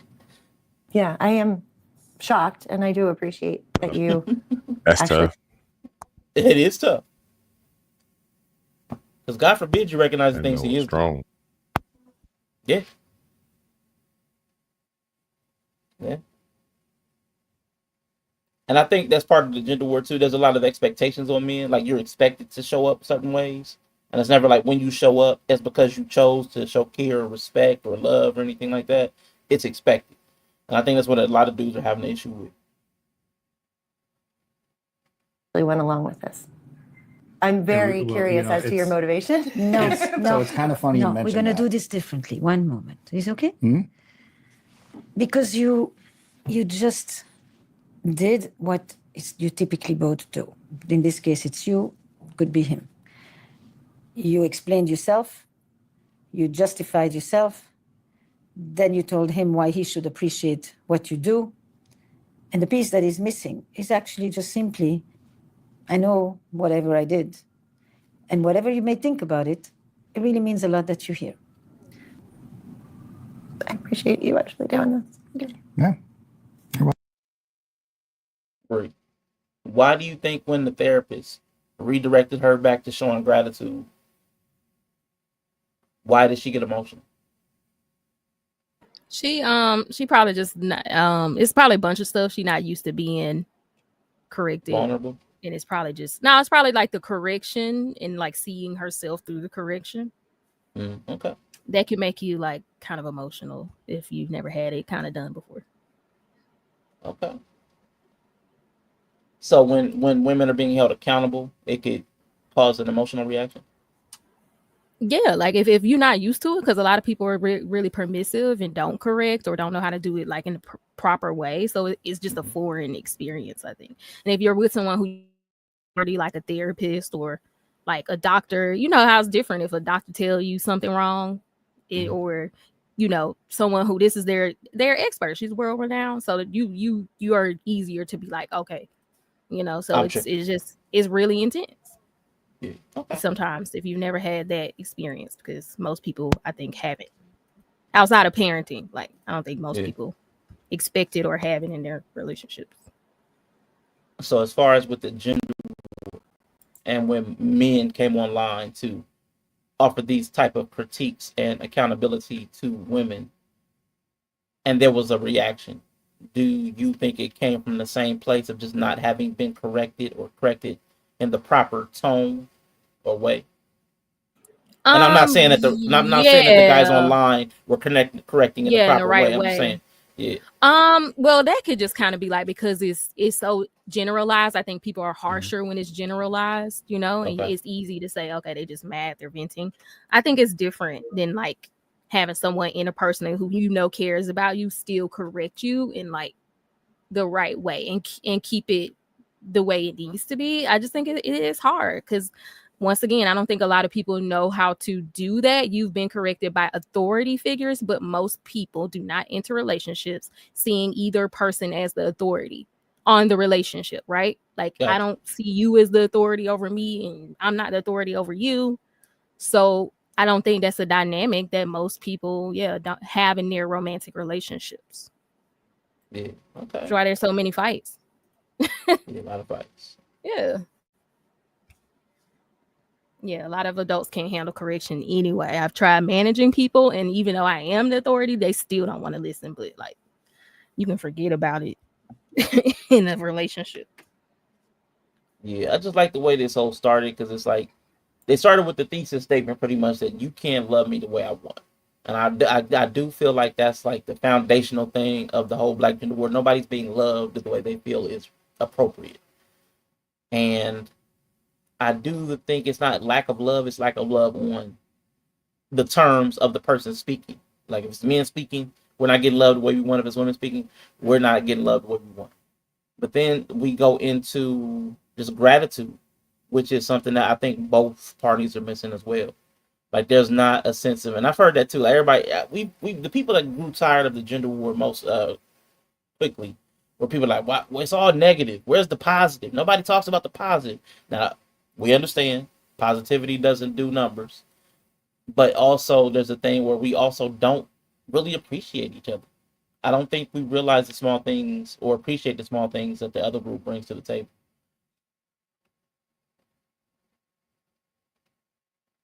Because everyone was told to treat others like they want to be treated. Yeah. Expected to show up like women, treat like you want to be treated. Yeah, there's a thing. Men and women are different. So y'all right. Y'all cooking in the chat. Tears are a way to avoid accountability. Y'all cooking in the chat. Yeah, or it's just Welcome. how you. That's just what women do. Get emotional, you cry freely. Like that's just how it is. I mean, because we're not regulated to not do that.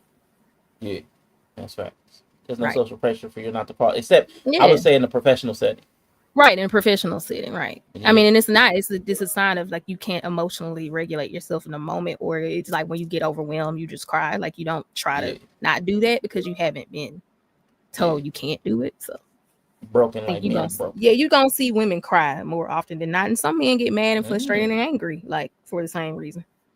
I like that. Love is nothing but two people feeling sorry for each other. Dang, that's tough. That's tough. Oh. That's terrible. I know that's a tough one. And those are the little things that, you know, we talk about this often. Stay here. Not Okay. what happens often. It just happened. Okay. Stay. So real quick, I'm gonna go back like 10 seconds. I appreciate you actually doing this. Okay. Yeah. You're welcome.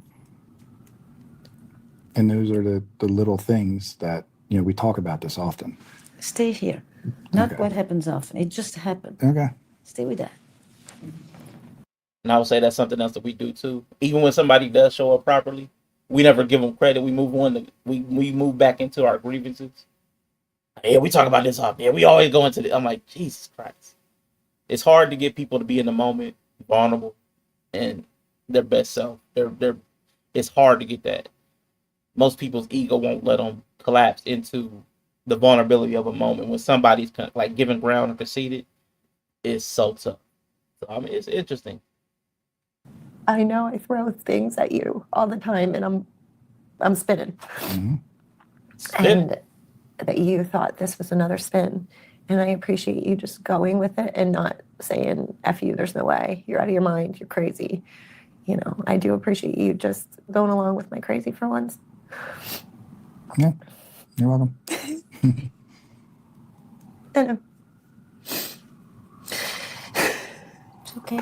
My first You're thought, spiraling. and I know this is wrong, is how am I Then going don't go there. Okay. If it's not gonna, You're spiraling. That's exactly what Bree was talking about. Just spiraling. Yeah, and Esther stopped her. Like, don't go. Don't keep going. Stop her. Do not You go. don't have to keep going because she was gonna say something that was gonna keep the spiral spiraling. So Esther was like, just don't do it. Don't say the thing. Yeah. Yeah, don't say it. Yeah. And then you won't spiral more. Yeah. So I Don't thought it was, entertain the thought. yeah. If you don't think the thought is helpful, then don't entertain the thought. Yeah. Don't share it. Regulate. Yeah, regulate. Right. Yeah, I love that. and I know this is wrong, is how no, am I then going to don't go there. Okay. If it's not gonna, if it's more of the same, if it's what you usually do, which you both actually is the one thing you steadfastly agree on, that it really doesn't work, then don't do it. Oh, okay. You need change. And I thought that was, again, mirroring the gender war. We see what doesn't work, but we feel a compulsion to keep doing it. Like we the same things that don't work, and we'll go back to it because it feels cathartic to get it out, but it's not helpful. To Bree's point about the useless, and we have to do it differently. How are you feeling? It's nice that, you know, the acknowledgement of me being here is you know, I'm trying. I'm not trying to blame you all the time for everything. You know, it's nice that you see that that little thing that I did was actually fighting for a relationship. And that's how I show, you know, that I love and respect you, is by doing things like that, but it just never gets It just did. Yeah. It did. You're Then absolutely go right. to the never. Yeah. I hear what you're saying, you know, and it's nice. And I frequently, Real quick, Bree especially, and Yella, I guess from the male point of view, do you think that women could appreciate that? Because we hear a lot of complaints about how men show up online and complain about women. But do you think women can appreciate the fact that men do that because they actually do still care in some way? even if the care is not being demonstrated the proper way? Yeah, Nope, not online. I think I think a lot of times it's assumptions at the core of it. Like, I assume you knew I did this because I cared. But like for women, care and duty we don't have the same relationship with care and duty.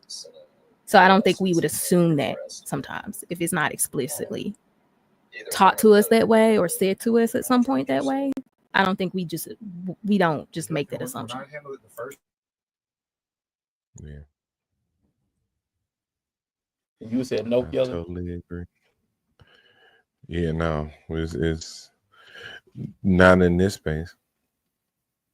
Like not in the conversation space.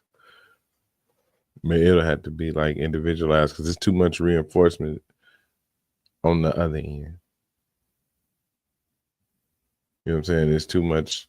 Oh, they only doing this because, and it's safer to listen to. It's safer for the women to listen to the women. They feel like instead of actually listen to us. We don't have that level of good faith with them. Mm-hmm. So they'd rather take the bad advice from the women than good advice from us. Yeah. Because they feel like everything from them comes in good faith. But they wouldn't do. Yeah, they would. But it's okay. You go ahead and find out. I also don't think the articulation is always done of it in a certain way, the way the other person needs to hear it. So yeah, I definitely think it's an assumption to think that duty or you doing that is seen as care, especially if it's after a lot of conflict to get that. Like, Right. it's easy to not see it that way. Yeah, and when you like in your head, when you're talking about the duty and care, what part of it are you speaking to specifically? Because I'm having trouble attaching that to what I was alluding to. Like, he's like, I do the things you ask me because I care, or like, Okay, gotcha. Yeah. Okay, specific to the conversation. Okay, I was asking that question in like a zoom out way. Like, do women in general, do they appreciate the fact that men, because they complain about the podcast bros, they Best Buy got to quit selling those mics. I was asking, do those people appreciate the fact that the dudes that do show up with microphones a lot of times are having those podcasts because they do have some interest in relationships and they're trying to understand why they break down. Like, that's why this started. Like, why are we having so much trouble out here?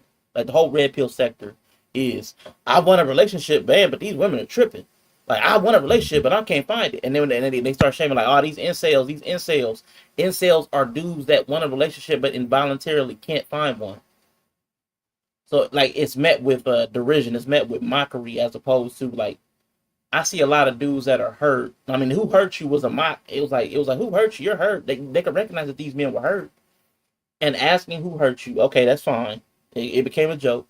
But there was never that next layer of, I guess, I don't know, empathy or tapped in this attunement where it was like, these are the men that actually want relationships. Yeah, it feels just more like an entitlement thing versus actual genuine interest in the party or group that you want to be with. Okay, and I can respect that. What I would say then is and this is just me inquiring to the mind, like into a female mind. Like, is there any secondary thing like that? Whatever. Cause I've never heard this part from women.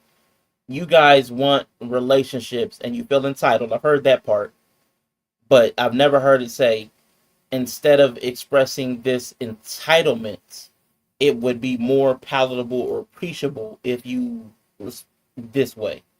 Now, I've heard men silenced. I've heard tone policing, but I haven't heard like the emotional component spoken to.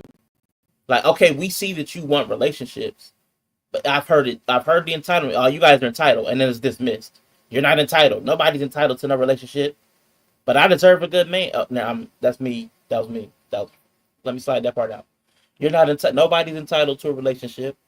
I've heard that piece, but I've never heard it come back after that and saying, but this is how you show interest outside of entitlement. I've never seen that expressed or heard from the woman's side. Is that something that y'all would do or that you've heard? Is that a foreign concept? What, that we want to feel like y'all are actually interested in us? Yeah, because you mentioned Yeah. like you brought in entitlement. That's a good piece. Like that's actually true. A lot of the dudes do sound like they're entitled to a relationship, and I would argue that yes, that's something that people feel. That's true. People generally feel entitled to love in a relationship. But we've kind of been but they don't actually like women. Okay. That's what when we say that, that's what we mean. Like, okay, they don't seem like they actually like women. That's probably how you hear. Got you. But that's what Okay. that's what it's talking about. Got you. Yeah. All right. I'm a pretty simple guy. I don't require much from my partner, but small things such as having a blunt roll for me when I get off from work. Man, listen. You and Yella are both looking for the love of all loves. Woman. A blunt rolling queen. Yes.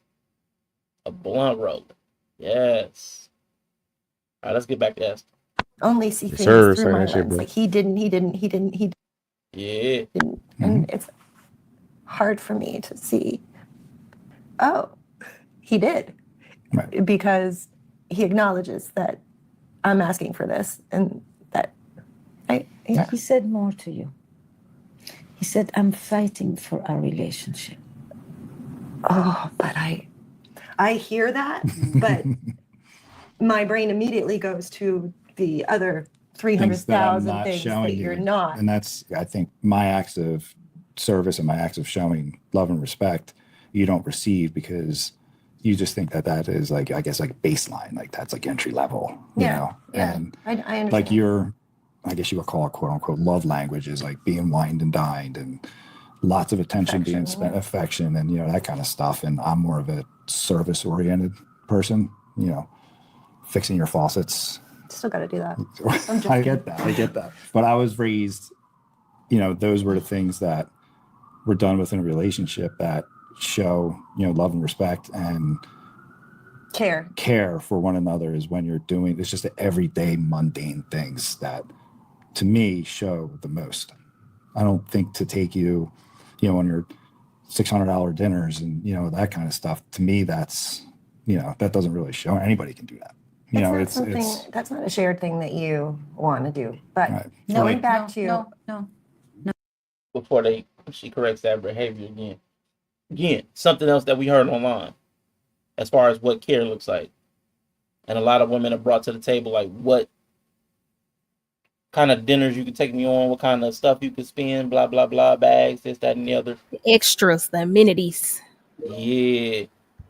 And guys are like being there for you, being like the daily presence, the being in your life. That's kind of more what we're looking to provide. And there's been that kind of disconnection too. Both said, I'm looking for an RN with a titty tattoo. With the ultimate. It's the ultimate. So what do you think about that? Like, how do people even, because these people were married, I guess recently divorced. What do you think about that dynamic of how do these people make it into, because we see this still today, people that are mismatched and make it all the way to matrimony. Their styles are totally dissimilar. The communication, the relation. How do you get all the way into the thing and still be like, well, I'm a homebody. Well, I want to go outside. How did you make it that far? How do people get to this point? I don't think it's really like, I think people hear this and think it's mismatch. And I'm just hearing it and I'm like, it's just assumptions about how relationships go without being in one. Okay. And like assuming that the other person has the same belief with no evidence to show you that. And people really just go forward with that. I don't really think this is a mismatch couple. Okay. It's just the expectations and understanding of what care looks like in action. There's been no real acceptance from either party that it's not enough or it is enough. So if two people have different styles of showing care and concern, and they don't accept or recognize the care that's being brought to them, you would not call that a mismatch? Nope. That's just there's some kind of behavior or mentality they have that's a block because it's easy enough to do it. Like you can just do it. Like because like everybody says, it's the treat others how you want to be treated. No, that's not actually how a relationship works. Because you have to do what each other likes a little bit. Like you kind of find your middle ground, the mundane every day. But yeah, also with desire and lust and actual real attraction comes the other stuff too. And I think sometimes people just get set in their ways, or it's like to some degree lazy thinking, or I don't need it, so you don't need it. Like I think a lot of people are calling it mismatch, and that's why people aren't getting in relationships, because they're looking to hear that person who basically sees everything in the way they see it. And a lot of times, like, you have no idea how off base you are until you're in a relationship with another person to see how you are. Like, I don't know, it's hard to explain. Like, it's something you can't really fix if you're not doing the thing. Okay. Like, yeah. I hear what you're saying. And I don't have the words for it on the surface, but I know we're talking at two different things. When I'm saying mismatched, I'm not saying two people that are incompatible, because any two people can modify or modulate their behaviors to coexist or to collaborate, should they choose to. So when I say mismatch, I'm not coming with the supposition that two people are inherently so different that they cannot cooperate, which kind of sounds like what you're saying. Like there's no natural mismatch. That doesn't exist. These are people that just have not accepted or modified.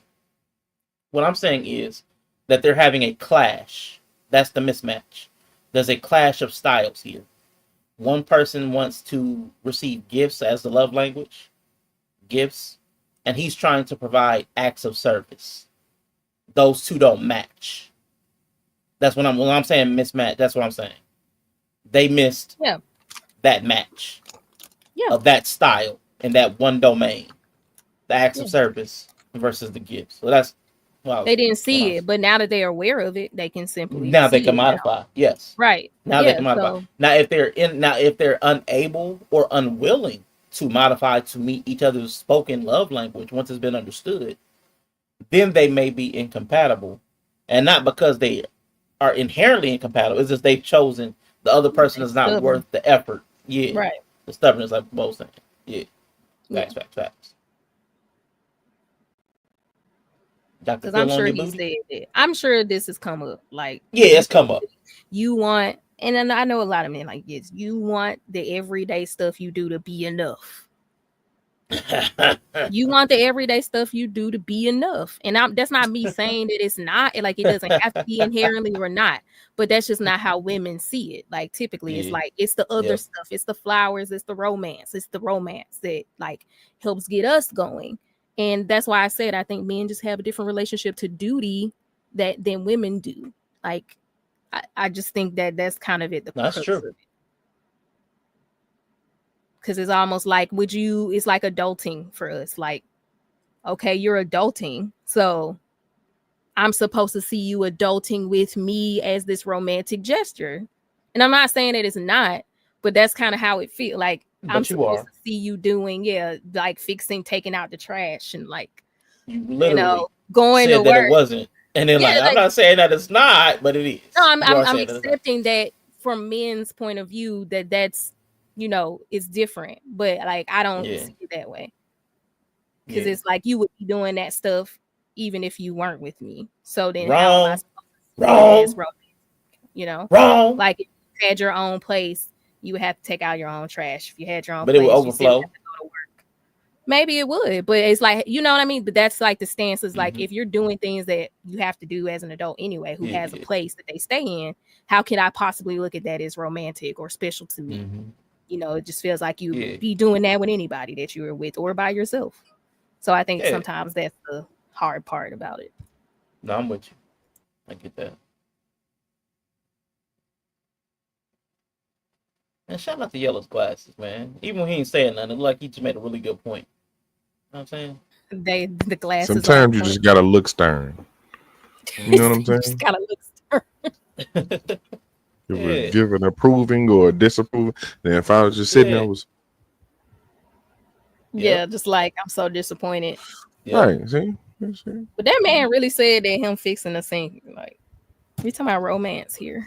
No, he was he was saying that and that's the struggle with love languages, and that's why I say you could take love languages, shine them real nice, turn them sideways, and stick them straight up your candy ass, because your love language has to also mesh with how they want to love you as well. So you like these things, and he's like, okay, I can give you that, but the things that I value, my love language to you is acts of service. It's still aligned with dumbass fuck shit anyway. She want gifts, and you know what I'm saying. He wants to give acts of service, because he didn't even mention what he get from her. This is his love language to her. Excuse me, sorry. Like, true. Like for me, it's something like just showing you old movies that I like. You know what I'm saying? That's quality time, right? That's a love language of mine. So if we want to get down specifically to how that looks, so yeah, it sucks when that cross section has to meet, because now you look, now it's gonna make the compatibility super complicated now. Now, as a dude in the gender space, Yella, what do you think are the love languages that men have said that we bring to the table? What do you think that men have said that we offer women in these 4 years that we've been on here talking about, harping on, relationships? Shit, the love language, aggravation, total loss of autonomy, crash outs, imprisonment, out, right, incompetence, the hand of the ruler of all worlds basically bowed to me. I am the never right Thanos, right? Potentially working for Thanos. Yeah, no, not even benevolent. That's one of these are niggas that completely do the opposite when they get voted in. I mean, like do the complete opposite. Man, but like, yeah, it's gonna be great. As soon as you get in, just like it's not even like, oh yeah, I like it here, kind of. It's just like North Korea. Basically that. Yeah, if I just gotta say it. I mean, basically what's happening to us right now. Yeah, that's what these dudes online. That's why I be looking like I hate to be on both sides. I hate to be on both sides. I got my empathy here for y'all, black women. I appreciate you. Sucks. But I mean, hey, I'm getting stolen on too. What I'm supposed to do? Shit. Definitely sounds like a trap when they're selling you the idea of what they offer. It's a trap. Sounds like a trap. So trap card. If you were that's what I had. No, I was gonna say that's what I had experienced in that conversation the other day. That's why I was like, the perceiving me as something that I'm not is because that's probably what they experience a lot. Is you gonna have to get on my program? It's like, no, this ain't that. Yeah. I get that. So Bree, I know Yella took the humorous route. Do you believe you've heard men articulate what they offer in a relationship over the course of the last 4 years? Probably just acts of service. I feel like that's the default masculine frame. One, because it's actually a cop out. But that's just me. Okay. It don't be real acts of service. It just be like, I'm doing this anyway, so you should be grateful it's being done. Like if I was like, I like to have my feet rubbed or something, they ain't gonna do that shit. It's just like, well, I pay the bills and I come back every day. That's my service to you. Like, okay. So the adulting as care. Yeah, adulting as care. Yeah. While you still adult too. Right. But yours ain't care. It's just theirs. Theirs is care. Yours is not.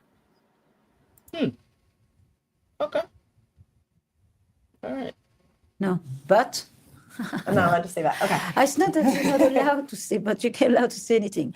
But I'm doing the but too.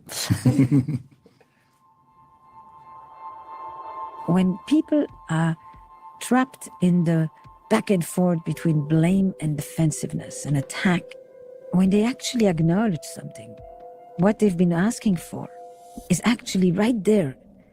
It's so difficult for us to actually stay in that moment. We instantly go to the usually, but the other times, but yesterday, but the thousands of other things I want from you that you're not doing.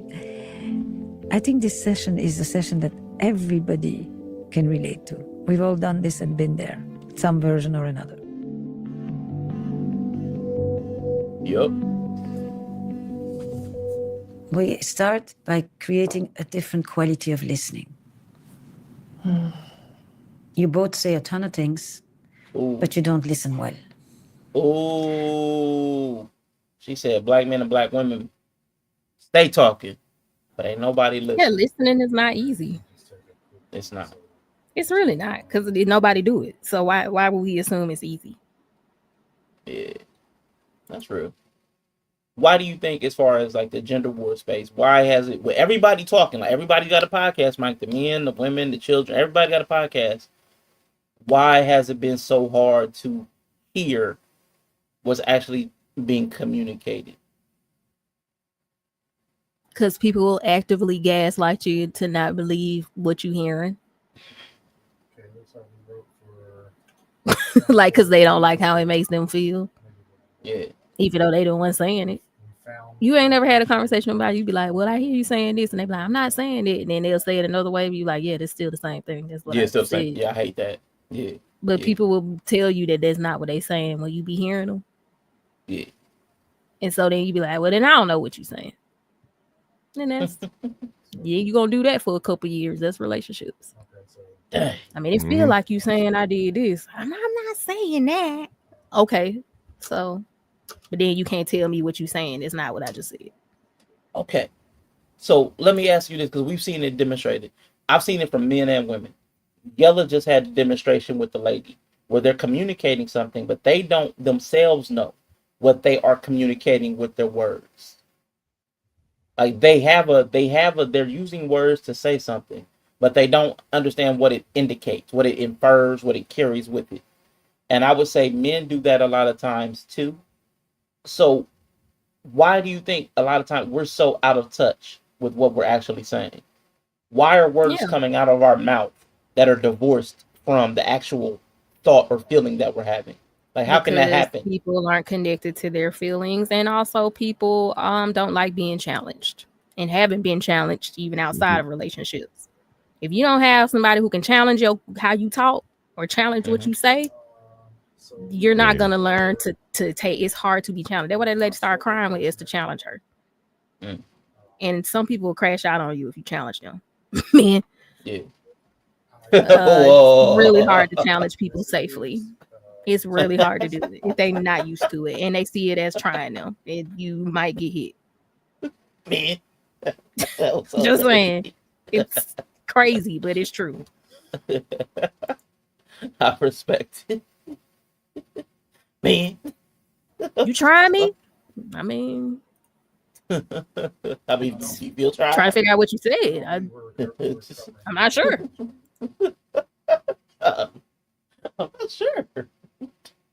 I said what I said, but I wasn't. That's funny. Am I trying you? Bad. That definitely happened to me in Yellow the other day. I'm like, I literally just asked you a question. You feel like I'm trying you? Aren't you? Am I? Damn. It sounds confusing. Like, I know I'll be trying to try you sometimes, but I don't think I tried to try you this time. But maybe I tried to try you without trying. Maybe I did. Right. This ain't going nowhere. Let me just nope. Never mind. We ain't gonna figure this out today. Yeah, I think I tried to try you without trying. Or you tried me. You trying me by saying you weren't trying me? So now you playing. Okay. All right. Yep. It's about accurate. Yeah. That's not accurate. No. I ain't mad at you. I ain't mad at it. That's facts. Man. And listening shapes the talking. The quality of each of your listening is what shapes the quality and the kind of talking that comes back from the other side. My friend Paul Brody describes speaking is what enters into the bowl. It's the thing that you pour into a bowl, but listening is the shape of the bowl that actually defines where the water or where the words will land. Oh, that was dope. Bree, I'm about to go back. Bree, did you understand that analogy? Yeah. It's like my Jordan Peterson, the objective determines what everything in the room is. The aim. It's kind of the same thing. So when Esther says an analogy, you understand it, huh? And then I just referenced JP, who's a man who has a similar idea that I also enjoy and understand. That didn't sound like an analogy. You said you expressed his idea, but did he use an analogy? Which is much the same. And so the concept I love it. The same. But was there an analogy? It was an analogy, yes. And I actually enjoy it. So yeah, I understood that. So do you understand the washing machine and the dresser now? No, because that was dumb. Like functions. Let's see. What are you asking for in your? Come on, man. That was a great analogy, man. That was a great analogy. I hate y'all. Describes speaking is what enters into the bowl. It's the thing that you pour into a bowl, but listening is the shape of the bowl. Okay. So speaking is the content, and then listening is the vessel or the receptacle that shapes. It determines shape, kind of like water. Yeah. It doesn't change the properties of the content, but it does give shape to it. Interesting. So the interpretation is like the framing. Yeah, it's like the painting, as Orna would say. Okay.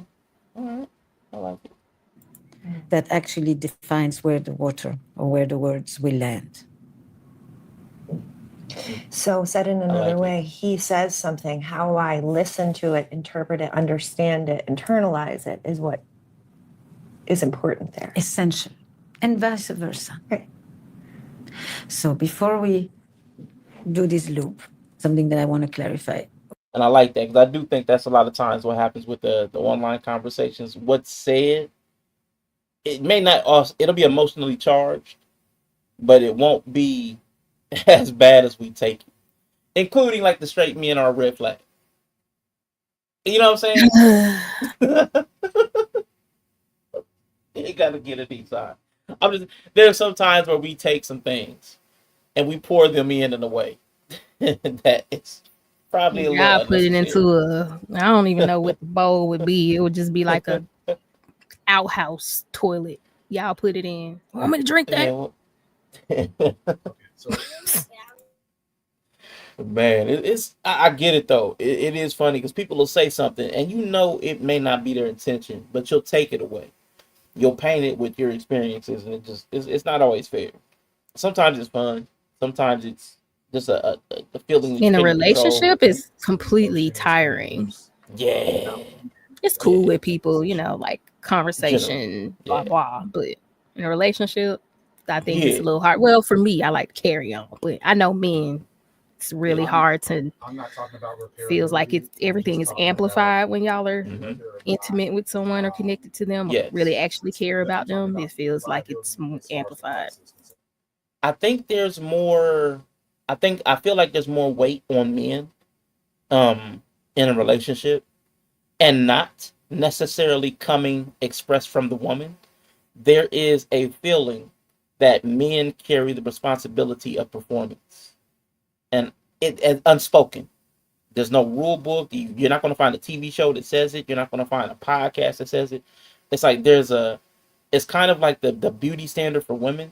You see so many things and you see so many outcomes of certain types of dynamics that you make all the inferences over the course of your life, that you see that men carry the burden of performance because women can show up light.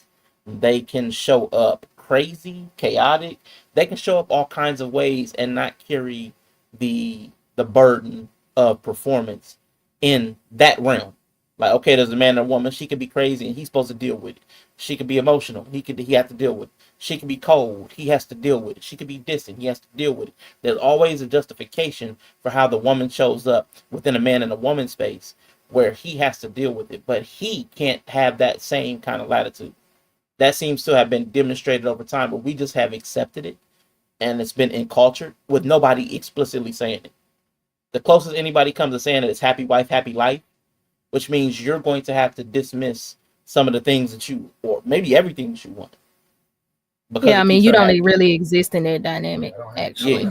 Yeah. And that's the closest anybody actually comes to saying it. But that's, I think, men feel that. It feels like it's. Oh, yeah, men definitely like that in relationships. I just gotta power through. Keep your head down, guard your neck, cover your internal organs, the vital organs, and power through. That's how y'all be. Yeah, that's right. You are divorced. Correct. You were married. We were married for 8 years. You divorced about a year, almost 2 years ago. Okay. And now? Do you want to tell the story real quick? What do you mean? She's just asking if we're like back together or not. All right. I don't know what. Yeah. So we're Neither do I. Together, so I do not know either. Really? Yeah. Oh. Okay. I thought we were like dating, trying to figure it out. His tone irritates me. Trying to figure it out. Yeah. Now, what about it? Just his vocal tone, or his like? There's something about his tone that just I already could feel their dynamic. I could feel their dynamic through both of their tones. It's irritating. It's like kind of. She's very like hyper, like she's like a chihuahua. He definitely gives the spinner, but he gives like I just imagine him kind of hunched over, like I don't know. Yeah, I mean, yeah, whatever you want. I mean, I don't know. He's kind of aloof. He feels kind of aloof. Aloof but unsure. Yeah. I can feel that. Tiptoey, unsure, yeah. unconfident, like lack of confidence or something. Or almost like his teeth are tight, like he has tension in his mouth, so you know there's more, but he's like just like tensely unsure, you know. Yeah, I can see that, and even within their dynamic, I can feel how eager she is to pounce on things. He's probably learned to hold that because she's ready to jump on everything. Like that. Exactly. Yeah. That's why I was like, it feels like I'm just feeling their dynamic, and like I obviously can identify more with her. So he irritates me. Yeah. Because I was like, the way she was ready to jump in, like, I don't know where we are. She couldn't. Like, why would you wait till now to kind of bring that out? Like, that seems like you would. This is somebody you were married to, and you've been divorced for 2 years, and if you don't know what position you're in. Like that's like, speaking of adulting, like that's kind of a weird thing to allow yourself to end up in some kind of nebulous space with somebody you divorced. She probably just like, I don't want to push him because that's what I always do, and then he just retreats more. Like I think she's probably aware of their dynamic, but she does not know how to not fall into the loop. Yeah. So like, sometimes she has these moments where she probably gets like really hands off sometimes in the wrong places. Yes. And then hyperfixates in the other places. So she's probably like thinking, oh, I'm just going to be chill and let him decide what it is. I'm not going to push him too much, you know, trying to be different. No, I agree. And I hear this like in the relationship space a lot. There's a lot of he needs to lead and then let him lead, but then I'm going to take over in certain places, and then I'm going to give up my autonomy when I don't want to actually take responsibility for certain things. So I hear this parroted like this. I see this mirror when I hear people talk in the gender space. That's what confuses me. I don't know what that means. So my answer would be, yes, we split up for about a year. I moved with our son about 10, 15 minutes away. We stayed very close. How many are you? Right. I have 2 older, and then we have a son together. And the 2 older are now out college. You simp. You married a single mom. And whatnot. How old is the son that you have together? 9. Okay, and lives with you. Okay. Yeah. So we were, ups and downs. There was, of course, some animosity through the divorce proceedings. Oh, and of course, yeah. Yeah, there was, but at the end of the day, we were working pretty well together. I have to bring it up. I started dating, I guess, last summer, and he found out about it immediately, came to me and said, you were sorry for a lot of the stuff that went on in our marriage. First time he ever said, and immediately I was like, come here. Rocked me. Let's try. Immediately. So the moment, and I think that's important too to know, like a lot of times you guys are waiting for some kind of expression that never comes. And then we give it to you in response to something that where we shouldn't have given it. Like we should have been given like the tenderness or the vulnerability or something. It should have been expressed, or the gratitude, or the like. I'm sorry, the apology, like all of that should have came. But then we give it at the wrong time for the wrong reason, or maybe the wrong time for the right reason. He is stonewall and shut down her. I already know. Yeah. So then she starts dating. He's trying to, and they're gonna talk about it. He's trying to get closure, but like you should have been closed, or apologize, or expressed. Like all this stuff should have been coming. So I know we have problems with that as men. Like there was, in hindsight, I'm not even going to go there, but there was no question, right? On your, but you said, I'm sorry. And I was like, okay. Right. And then like we went right back into it, and that wasn't my intention. Like that was honestly my moment of so if that wasn't your intention, why did you let it go? As men, I will say this: a lot of us have externalized the responsibility for relationship to the women. So a lot of us, if we're definitely even modestly attracted to you, we'll fall into something with the woman simply because she's saying she's interested, like, and she's pursuing. Like if she's kind of pressing an issue, we won't. It's hard. I've seen so many dudes that are unable to say no to an interested woman. So they end up in a lot of the relationships. relationship maintenance direction. The women are like the emotional authorities in a relationship by default. Yeah. So a lot of times dudes, it's weird that we feel like we don't have certain types of dudes, I'll say, don't feel like they have autonomy when it comes to certain aspects of relationships. They'll completely lose all functioning. They just be like, well, she's gonna determine how this goes emotionally. Mm-hmm. Concede and whatever she wants, and I've seen that. And letting her move on and finding what she needs, because in my mind we are very different people. What do you think it said that when you came and you took some responsibility over some of the things that you thought were yours, right, that opened her heart unequivocally? Yeah. What did that say? I know we love each other, right? Mm-hmm. I know that 100%. I'm not fighting against, is she a bad person or is she, worthy or anything like that? Like it's nothing to do with that. It's just literally how we interact on a daily basis, which I'm not going to do that to myself again. And I did realize, like when I was apologizing to her throughout the divorce, I was never at peace with myself because of all the internal conflict within our relationship. And when I found that peace again, I realized like, oh, I did a lot of things that were spiteful, stubborn, that did not contribute to a smooth relationship. And I realized that. And that's what I was apologizing for. Things kind of just went from there. Mm-hmm. So.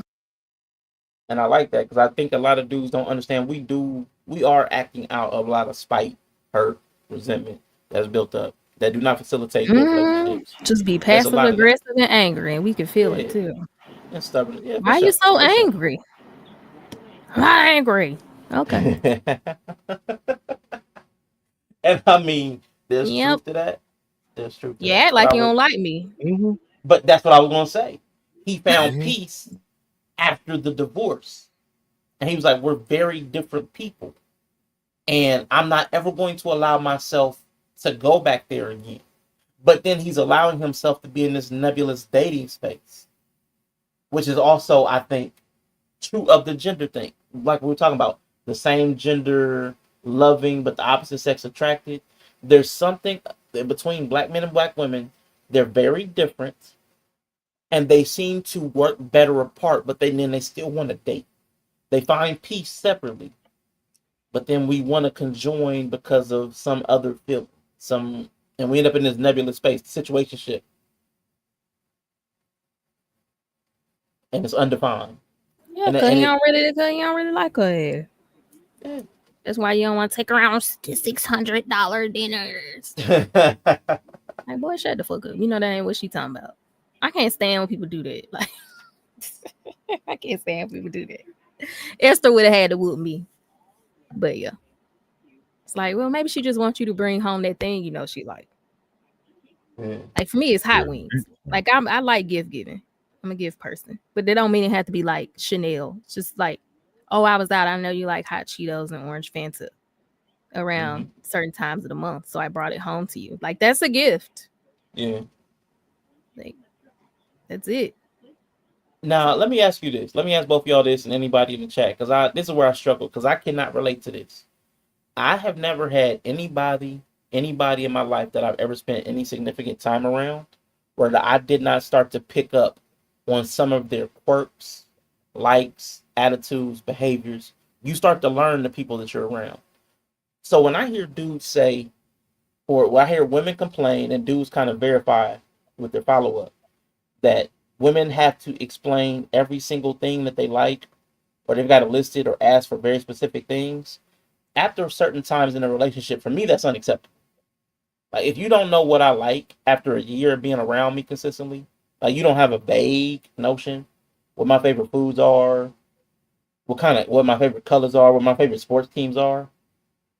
Like, what do y'all think about that dynamic where it feels like women have to press for what they want and men don't start to volunteer that? Are there some types of men where they just never pick up on that, or is that lazy mentality, or is that lack of care? What would y'all attribute that to? Yellow, you can go first. Yeah, some lazy ass, selfish ass nigga shit. I faded that too. Like, nigga, stop acting like I get you ain't supposed to be a mind reader, but nigga, you ain't actually picking up on context clues either. There's a difference. He's fixing the sink, Yellow. He's fixing your sink. Should be happy. Yeah, but that might not be the pipe she need cleaned out. Goddamn shit. Hey. And that's probably what he was missing. Then they stop getting access, and then they be like, oh, then they get resentful and mean because it's like, well, I'm fixing the sink. Why don't you give me some push? It's like, because you don't seem to like me, so why would I keep giving you a push? Yeah, because we married. And you're like, okay. Yeah, they ain't compelling you to do something you don't feel compelled to do. So why should it compel me to do something? Like, it ain't compelling you to buy me gifts, nigga. Why should it's compelling me to fix a sink? I didn't ask you to fix the sink to get me going. That don't get me going. Okay, so I can leave the sink and then buy you it's the your hot house Cheetos too. If you want to have a broke sink, right, yeah. You live here too. Yeah. You fixing our sink. The equivalent to that is hand build her a vanity. Right. What you think about Rashawn is build her a vanity. Yeah. You know what I'm saying? Okay. That type shit. Some shit that's specifically for her and only her. She gonna walk in the room, see that vanity, like, oh, okay, well, I know we're using this mirror for later. Type shit. Hey. You know what I'm saying? Okay. So then let me ask you something about the nature of women. Is the nature of women inherently selfish so that they can't appreciate it unless it's explicitly for them?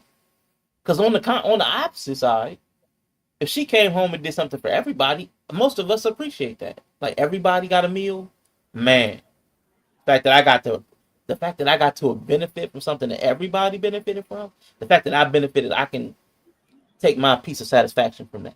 But to me, that's duty and it benefits everybody, but that's not necessarily the same as romance and desire. And that's where a lot of men don't understand. Like, duty can be appreciated, but there's more to a marriage than just duty. And like, you have to breed desire and like connection. So like if I don't feel desire and connection, that's kind of the extras. Like that's the extras. That's like me doing stuff just for you, shows you that like I'm invested in you romantically. So I don't know, this just feels kind of like lazy to say the stuff you're gonna do anyway, I always would do whether I'm here or not. Then there's no me in that. And see, that's why I'm asking about the nature, because I think women don't know how men are. There are things that we would not do if we were not in the relationship that you seem like that. There's a meme. There's a meme once upon a time that went around the internet where there's an empty room, nothing on the wall. Shout out to Mr. He Said. Absolutely nothing on the walls. Yeah. There's a TV, a gaming system, and a folding chair or something, or a little pallet. And that's the guy's existence. And they're like, he's completely happy like this. Mhm. Like, I don't think women respect how little men will deal with. Yeah, we don't know to survive. how little y'all will do it. Yeah. So it's like when we do those adulting things that y'all like, well, this is the bare minimum. Yeah. And we're like, nigga, I would never have done this. I mean, but we can't see that. You see what I'm saying? Like, and it shouldn't be assumed. It's invisible to see y'all. that. It's invisible to y'all. Yeah, because I'm gonna assume. I mean, you talking about stuff like if your sink's broke, you're fixing it. Okay. Yeah. I mean, even if you live by yourself, you would fix your sink. Wrong. I got another sink upstairs. I'm gonna use that sink upstairs. Well, right. But that right would also be like why no one would assume that. Yeah. I get you. You see what I'm saying? So it's like I'm not gonna see that as care. Like it's duty and responsible, and that's great. Like you want a responsible person, but you can't make it check two boxes if it just doesn't. Like if it just doesn't, it just don't. Like I don't know. And that's what I'm saying. Like for the women, it feels like y'all have a different setup, and that's what I'm trying to ask. That's what I was asking about. Like, what is it? Is the nature of women an inherently selfish nature, where the box has to be only for them to appreciate it? To see it as like a romantic thing, I think it has to be extra, just because we're seen as assumed caretakers. So care is a duty. It's like you're gonna be a caretaker because you have a vagina. So it's like there's no romanticism in that. There's no like optional kind of thing in it. So it's just that we don't interpret it as romance. But for me, and you're saying like it is. Like I don't know how to. That's the only way I can explain it. Like, but there are things like if a woman is into you, she will do specific things for you. Like, and y'all may not see it. Like just the same way we don't see what y'all do for us. Like y'all may not see that we're doing that only for you because you assume women just do that. So I think it actually does go both ways. But if a woman is into you and attracted to you, she will do things. Oh, he just dropped. But she will do things specifically for her man if she really likes him. Yeah. And I think some men don't know that their women don't like them because they're seeing her do all this stuff. And they're like, oh, she's doing it because she likes me. And it's like, no, I'm doing it because the kids got to eat. Right. Like, I'm not cooking for you. I'm cooking because we got to eat. Like, what do you mean? Right. You can tell when she cooking for you and when she cooking for the kids. You know what I'm saying? And if she cooks for everybody, that's not going to be something she expresses her romance through to me. Like, if I'm cooking for everybody, I'm cooking for everybody. I'm not going to come to you and be like, I cook for you. That means I love you. Like, all right, I'm back. I cook every day because we got kids and stuff. So I'm not going to turn around and be like, you should know I love you because I cook for you. Right. When I cook every day for everybody. The everyday meals ain't it. Now, if it's just y'all two and she going in, hook you up the big juicy steak and shit. You know when the plate for you and you only gonna come around and eat. That's why the 3 a.m. sandwich is so coveted. The after sandwich. Because you know there's no way in hell that lady is getting up that late to make a sandwich. So is that bad? Because I don't trust no woman to go in there and make my afterward sandwich right, to be honest. Well, if that's not for you, but I think that proves the idea though, right? That it's like it's the uniqueness of it. It's the relationship for you that makes it romantic or more special. Mm-hmm. So using something that you do anyway. I'll give you an out. DoorDash will work too. Okay, as long as It's the effort now. You can get out of making a sandwich because that sandwich might be ass. He So said, how many women you know got broken sinks in your apartment? I don't know many women with broken sinks. You can't have running water. We ain't gonna change no batteries. We might not change no light bulbs, but you gotta have running water to wash your ass or take your makeup off. Yeah, they too clean for that. Yeah. So we I need don't know. one source of running water. People use the tub faucet. I don't want to hear no more. I am just scared of where this is going. All you need is running water from some source. Shower head, And they've been tub together faucet. 10 years, my guy. You can't keep on saying you fixing the sink and y'all share home is romance. Get the fuck out of here. And he's not saying, I don't think he ever said it was romantic. Yeah. He just wanted it to be appreciated. And that's how he expresses care. Yeah, exactly. And care, that's solid. So I know I missed it because I cut out. I know I missed it. So what, like, this real quick, like, synopsize your response to what I was saying about that. I mean, because I kind of get your point. But, like, what I was trying to get, now, I think Yella appreciates your point. I appreciate your point to a certain thing, but I'm trying to work through a feeling. Like, it feels like women have a very selfish nature on certain things. And I was trying to get to the point, Yella's conversation the other day with that lady. There's a selfish nature with it has to be me benefiting, like me specifically, that gets some benefit for me to appreciate it, as opposed to the composite benefit being appreciated. Like, and I guess as a guy, I can see what the guys think. There are types of the duty as care. I can relate to that because that's the way we've been taught. Right. So I can associate, not necessarily as romance. I understand the difference between romance, but I see duty as care, and care is also a turn on, and that might be a guy thing. So that's a guy thing.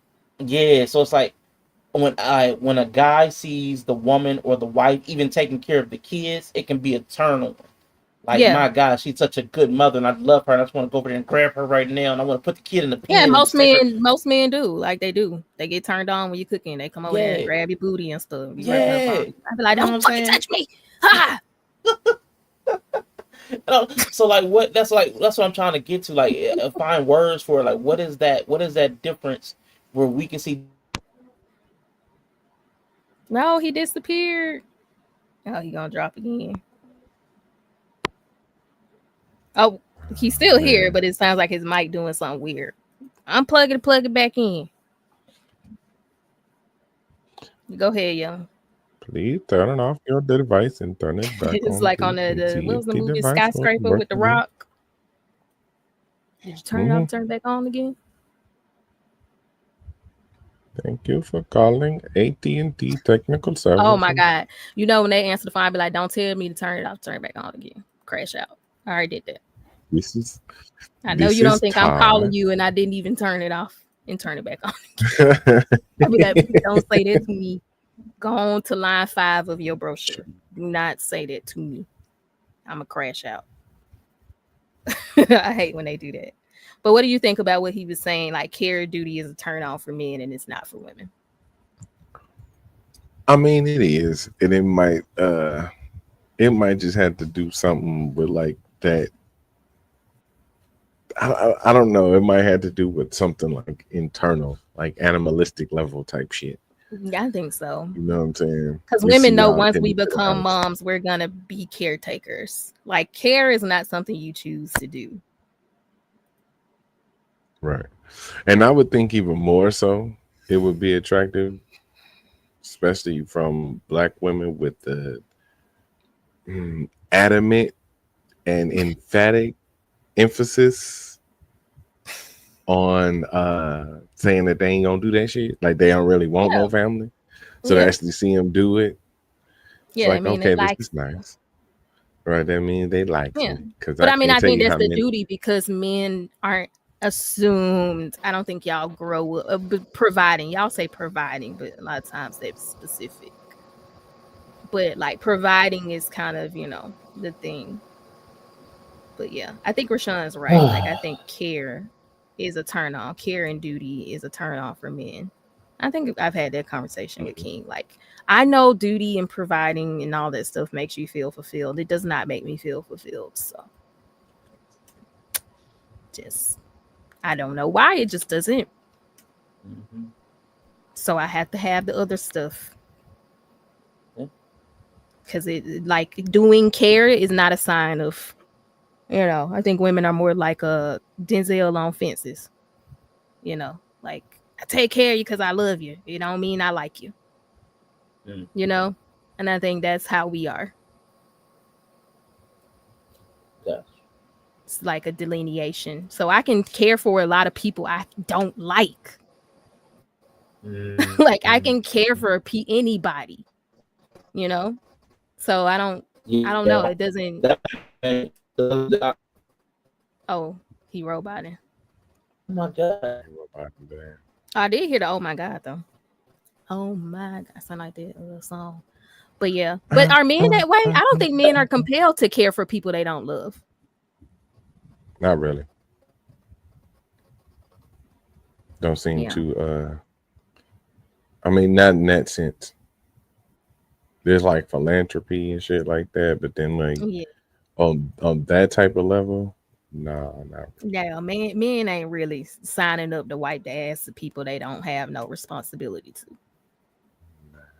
or romantic involvement with, Right. So I think that's like an inherent difference between the men and the women, and that's why it's not a turn on for us. I don't know. Do you think that's just a difference that should be accepted? Like, men should stop trying to assume that we see it that way? Is it one of those things that, like, you just gotta accept it, that that's just not how they built? Because, like you said, you think it's on an evolutionary level or something, because it's just so.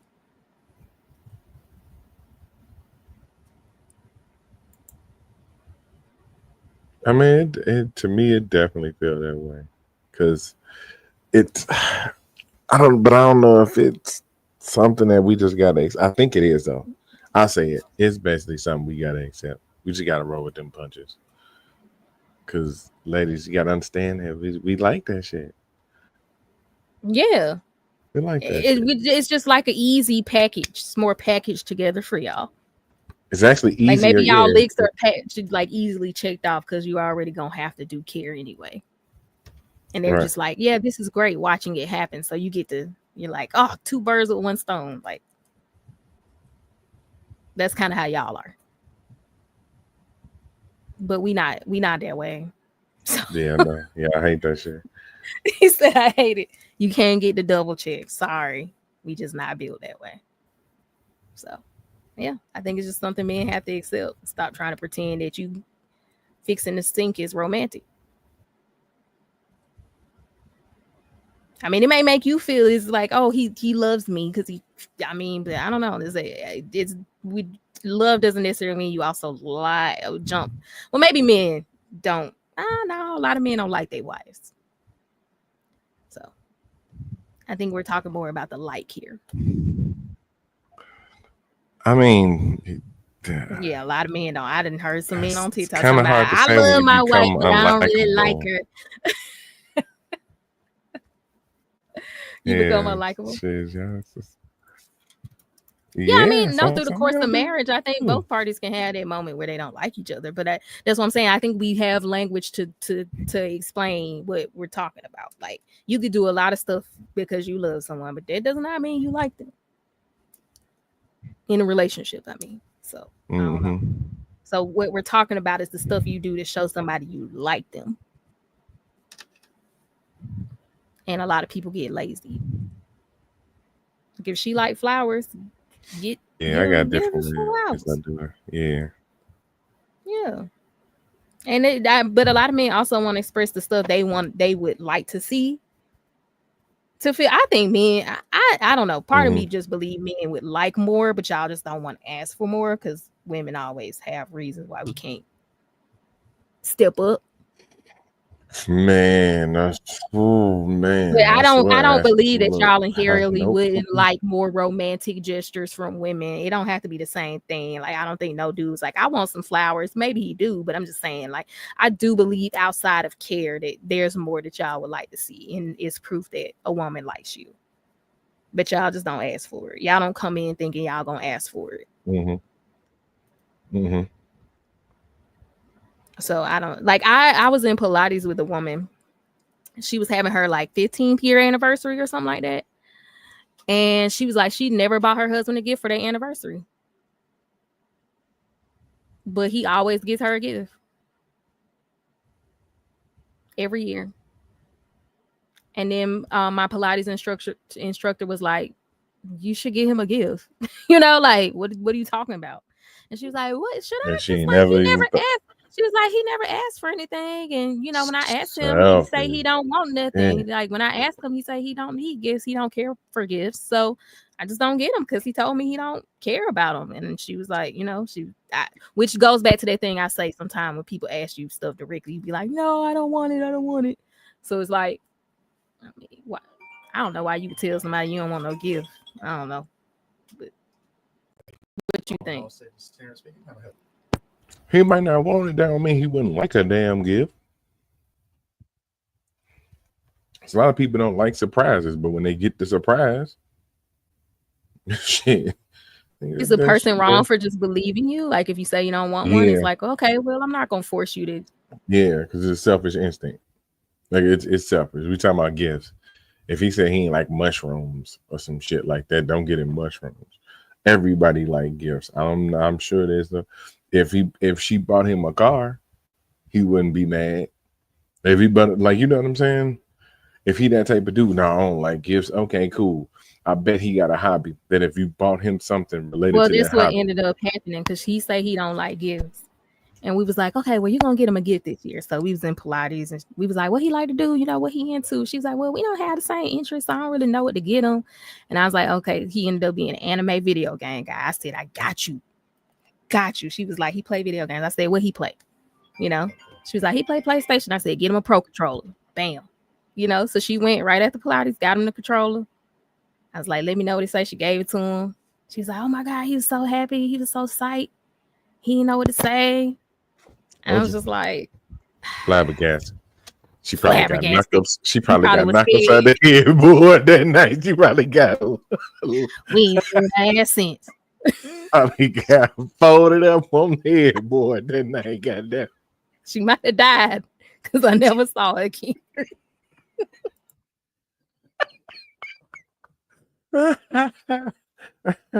Oh, killed with her, huh? He might have killed D because never saw it. I said no gifts, bitch. No. Well, he got too excited. Oh man. But I don't know why he would tell her he don't like gifts. But I do know some people who take people at face value. I'm one of those people. I will take you at face value. Gotcha. Yeah, I'm happy to. Yeah.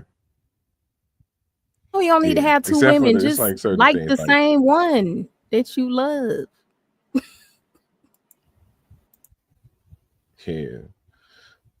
I don't know why the option ain't. I'm not happy with one woman. Let's add another one. Get the fuck out of here. What are you talking? That's definitely not gonna help. Because women can sniff out another woman. Just verbalize what is romance to you. I think we just need to call it what it is, romance. Like, what is romance? I don't think men think that they can want romance. Maybe that's seen as feminine to want that.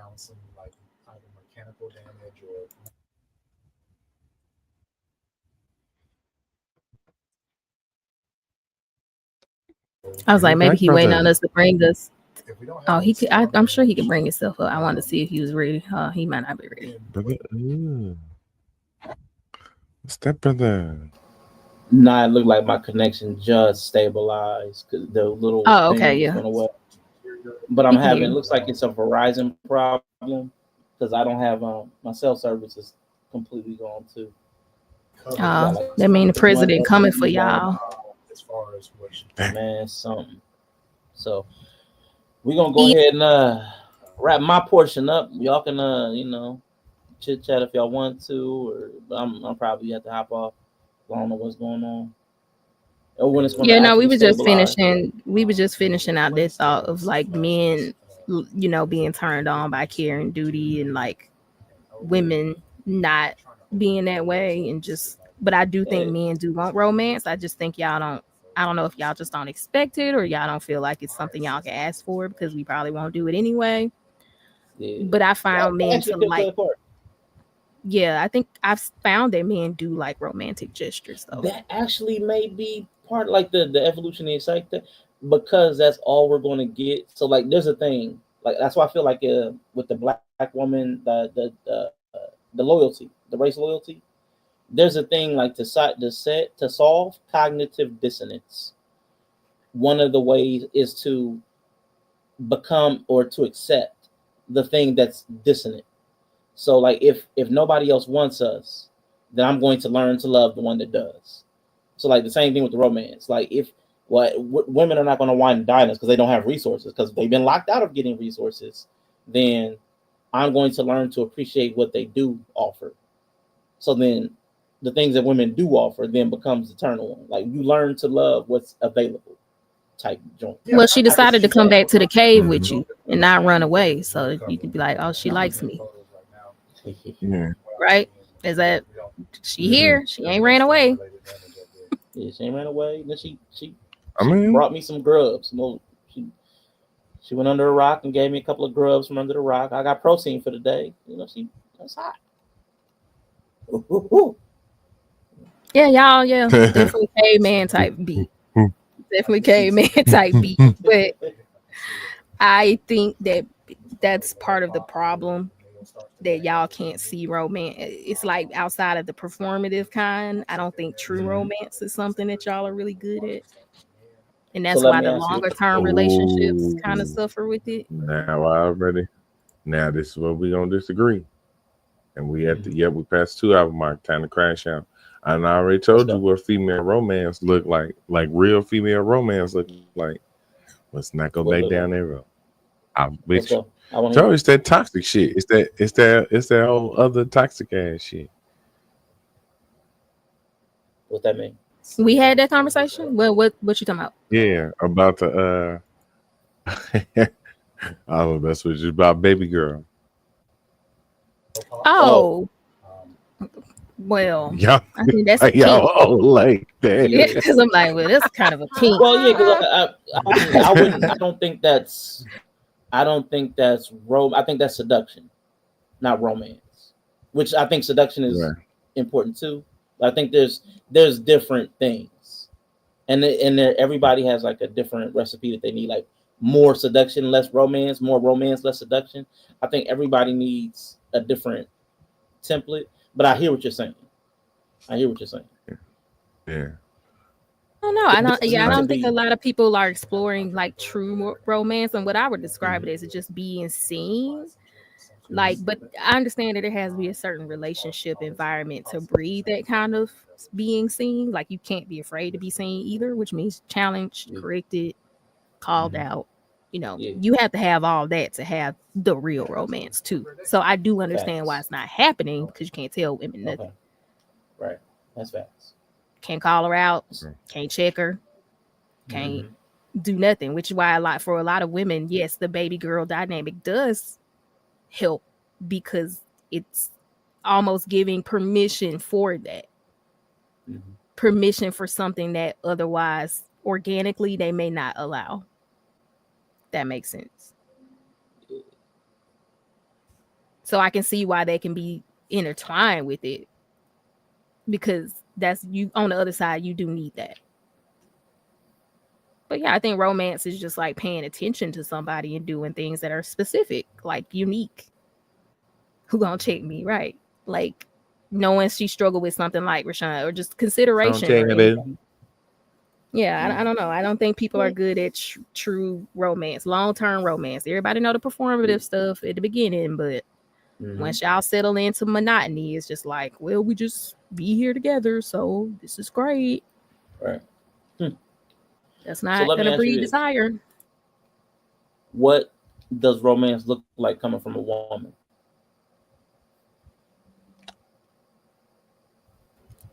Break. Oh, okay. I answer. Okay, romance. If based off what I'm saying, is just her paying attention to him and doing something outside of what she already would do. I think it's gonna be unique to the person. But like if I have a gamer husband, it would be like, you know, if he's a gamer, kind of, it would be things like buying him that Pro Controller he talked about, or just like, I'm a gift giver, so it would be paying attention to that, buying him something that maybe he could buy himself, but I know he really wanted, and so I get it for him, or going out for dinner because we already together. So like, oh, I know he likes this food even if I don't, so let's go to this restaurant. Like really just paying attention to the person and going above and beyond the everyday monotony to show them that you see them and you care about them. So it's the love language that speaks to what they appreciate. Yeah, it's them specific. Not the one that you want to give, but the love language that they appreciate, that you know they appreciate and vibe to. Like King likes when I watch him play a game, or when we play games together. Like I'm an Overwatch girly, but I play Warzone with King or Apex. Okay. And we squad up and we play whatever mode he wants to play, basically. Okay. That's specific. And but you know, usually it's me. I think I'm good. He say I play cowardly sometime and I don't be rushing the buildings when he be telling me to go, when we be arguing, because then we get split up and he be 300 meters ahead of me engaging combat and then be mad when he die. But anyway,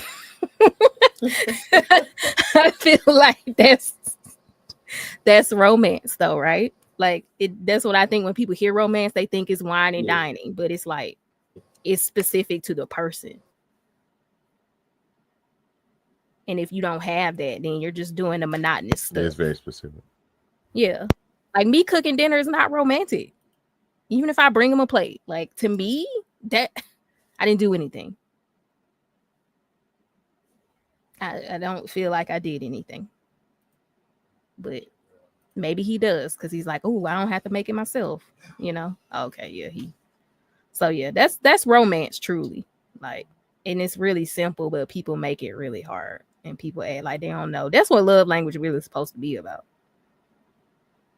It's not about you just doing the stuff you like and being like, well, this is just my language, so this is when I do this, you should know I love you. It's like, that's not what it's supposed to be. So that's why he was like, acts of service is my love language. That's yours. That ain't yours. You basically just saying you gonna keep fixing the sink. Get out of my face. Hate him. Bring me some hot wings. Damn. Because men don't usually care about making food and serving it, I think cooking dinner would be one for me. Like if he cooked me dinner, now that's romance. He don't ever cook. But I cook every day. How's that romantic? That's not even putting me in the mindset of romance. Even if it's putting him in the mindset, that don't mean I see it. And that's annoying to me. Don't touch my booty while I'm cooking. I'll be ready to crash out. I'll be ready to crash out. Ah! Yeah, don't do that. I'm telling you. I'm actively hating this every minute. Don't come over here. Gone. Man, come on, man. He's trying to give you a positive association with it. It's an girl. No. Then that just feels like dehumanizing. That's humanizing you. That's that's dehumanizing. That's humanizing. That's absolutely humanizing. I know you hate this, but let me give you a little caress to let you know I see you. No, I see me.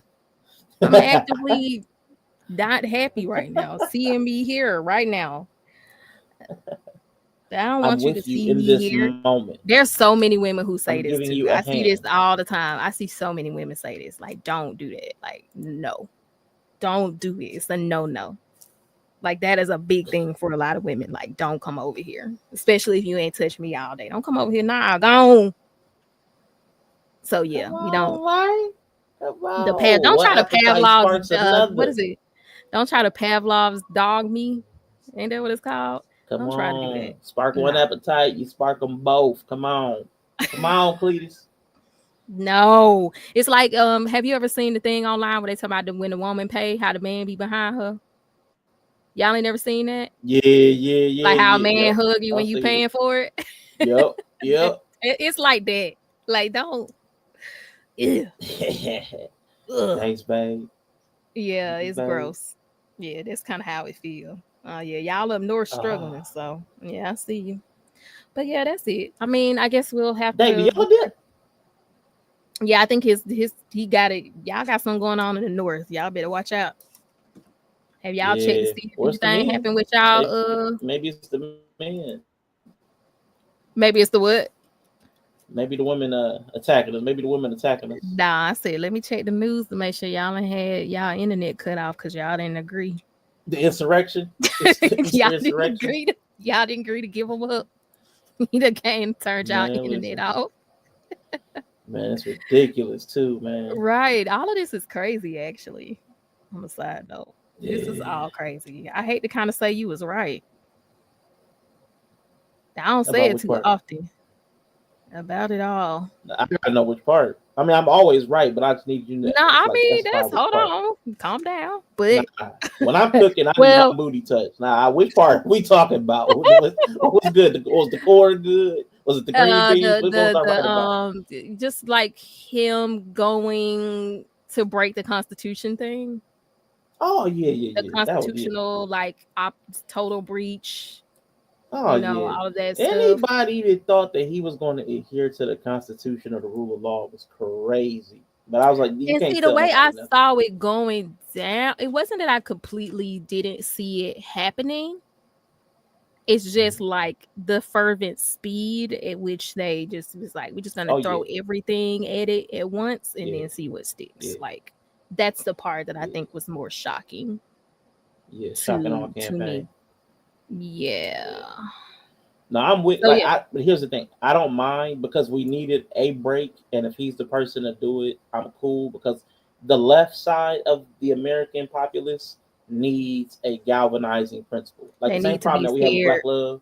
Yeah, same problem with Black Love. Like everybody's like, we used to be together back in the '60s. Yeah, well, look what was going on back in the '60s. Everybody thought they were gonna get shot if they stood up for Black people. Yeah, so there needs to be because you see the podcast, bro, saying the terrorists gonna get people together. I thought that was so stupid.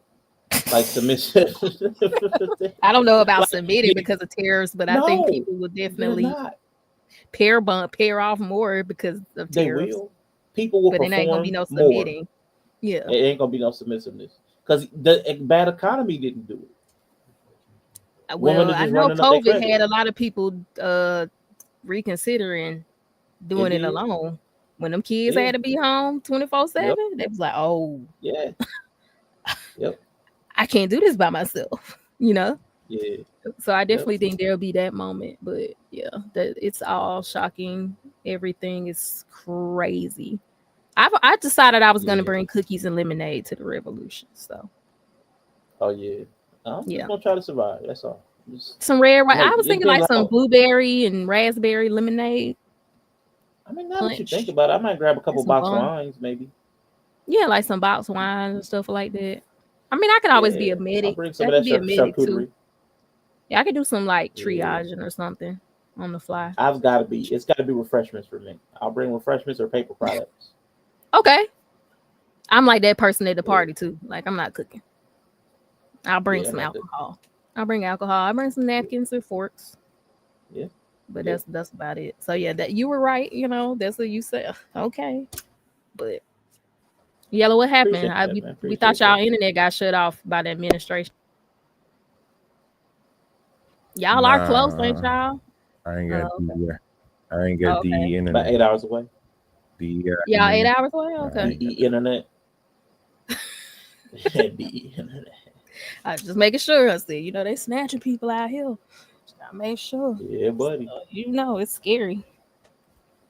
Let me ride around my birth certificate. But yeah. Well, the internet interrupted everything. But I do think it'll be wherever it was going, it would be interesting. But I do think at the crux of a lot of it is just like men gotta y'all gonna get mad if I say that. Never mind. Nah, say it. Y'all need to express more. And stop being lazy thinkers. Yeah.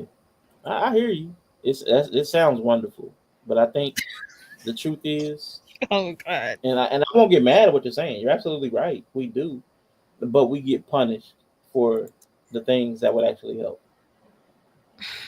We actually get punished for that. What things were like? Oh, No, you no. talking about See, like here's expressing? the thing, Bree. Here's the thing. Like in the relationship, like you're deep into a relationship.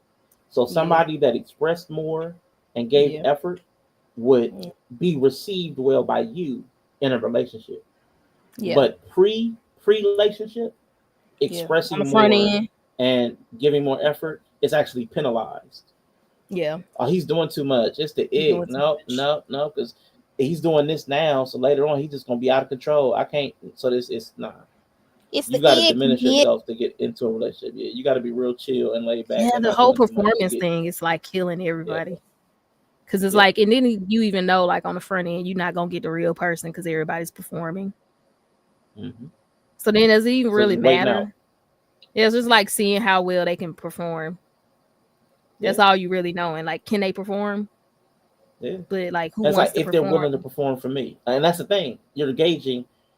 Are they saying that I have value based on the strength of their performance? That's how people are gauging. Okay, but that kind of makes sense then. It's what's the quality of the symbol that you construct, but it still never gauges the substance. Because everybody doesn't have the same level of effort needed to perform. So you're actually not getting any qualitative data. Their ability to perform. Yeah, Yella may have more money than me. So the fact that he took you on a more expensive dinner doesn't make him a better person. He just has deeper pockets. Right. He got deep like, pockets. I'm special it's like because performing. he took me here, here. So is it performing what you offer? Ideally, like, is that the idea of the representative, like your ideal performance? But you ain't gonna stay that way. But like, are you performing your ideal self to them? And that's the thing. You don't know which performance you're getting. Like, I think a lot of women get fooled by when you perform what they want, which is what the players do. You perform what the woman wants. And then there's the performing that what the guy thinks.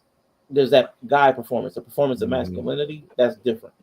Like some women will vibe to that. Oh yeah, he's this type of guy. I love that. Like there's that too. And that exists. I don't know. I think women respond to both because they're both performances. Like the audience always comes to a performance. That's right. The thing. I think they're all performing what they think women want. But just different ways. So sometimes you perform to the woman specific. Like you're performing for the God, I don't even know how to articulate this. I've never had to before.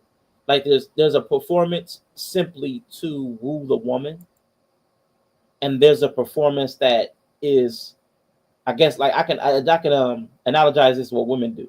They'll say, "I'm doing this thing, but I'm not doing it for men." But we all know it's through the male gaze, but it's not for men. Men do that too, and I'll say it like Cam Newton said something. I'm trying to. It's hard to articulate it because I've never really had to. He said he will go to the strip club not for women, but for the men, not to date men, but he's competing with other men through women. And there's that performance of masculinity. Oh, he goes for an ego boost. Is that what he's saying? Yeah, basically, I can throw the most money. I can get the most women attention. So there's a performance of masculinity that is not, like you said. I don't like women. There's that performance of masculinity too, where I don't actually like women. I'm competing with other men, but I'm using women to facilitate that. Yeah. But women still gravitate to that. Yeah, but women like the alpha or the men. It's the pre-selection. Like, and I think those like are probably more successful in getting women. Because if you perform what you think women like, just for women, I don't think women like that. I disagree, but you know. I think they like more like the cams, and honestly, like the guys who are actually, but that's like, I don't think that works out for them in the end, possibly. But I do think women gravitate towards that, like, because it's a sign, like the competition, because he's proven that he that dude in the room, and women like that. Yeah, what'd you say? There's Are you saying something, Yellow? No. Oh, I was gonna hop in and give Rashawn an example that we just seen. Remember the kiss on Last of Us? The kiss. The When girl? when Dora Right. kissed When Ellie. Dora kissed Ellie, what did she say to her? I can't remember. Oh, she was like, She yeah. said, Go ahead. What she say? Ellie was like, all the dudes in here staring at me. They staring at us. Every man in here is looking at you. And Dora was like, well, maybe they looking at you because they jealous. And that's when she kissed her. Now, she wasn't lesbian. Now, and day before this. 15 minutes ago, she wasn't lesbian. But the thing that pushed the whole situation over the top is that she seen all the dudes were staring at her dancing with Ellie. Looking some type of way. Yeah.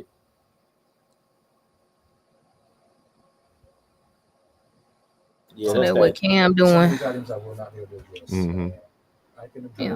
Yeah, but I do think when I'm saying like I think women are attracted to what I'm saying, Bree, like because I'm talking about like the Rizzlers. Like women are attracted to Rizzlers, and they're not competing with other men; they're just conquesting. Oh, you talking about like them? Yeah, and that's successful. Yeah, like them. Well, yeah, like, they're just completely willing. Yeah, I see what you mean. Yeah. They fashion themselves based off what women say they like. Because then I think about those nice guys too, and they get rejected. But I can see what you mean, like kind of like the Rizzler. Yeah. Like I don't mean the dudes that are not proficient, that try to be what women want, but it's not what women want. That's not it. I'm talking about the dudes that actually know what women want and do it and perform it. We don't hear from them because they're always in some douche. Demon lords. So we don't hear from them too often. Yeah, the ones I be the demon lords. Yeah. They are not competing with dudes. They don't care about what a dude got to say. A dude ain't got nothing for them. Nope.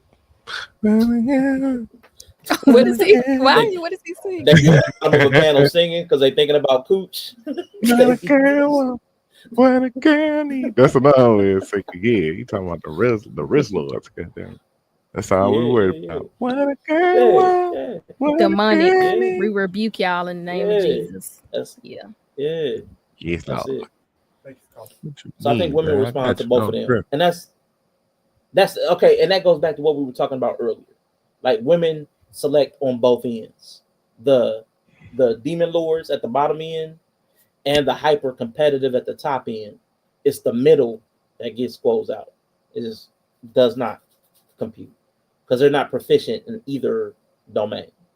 Typically, I don't think they're not directed enough.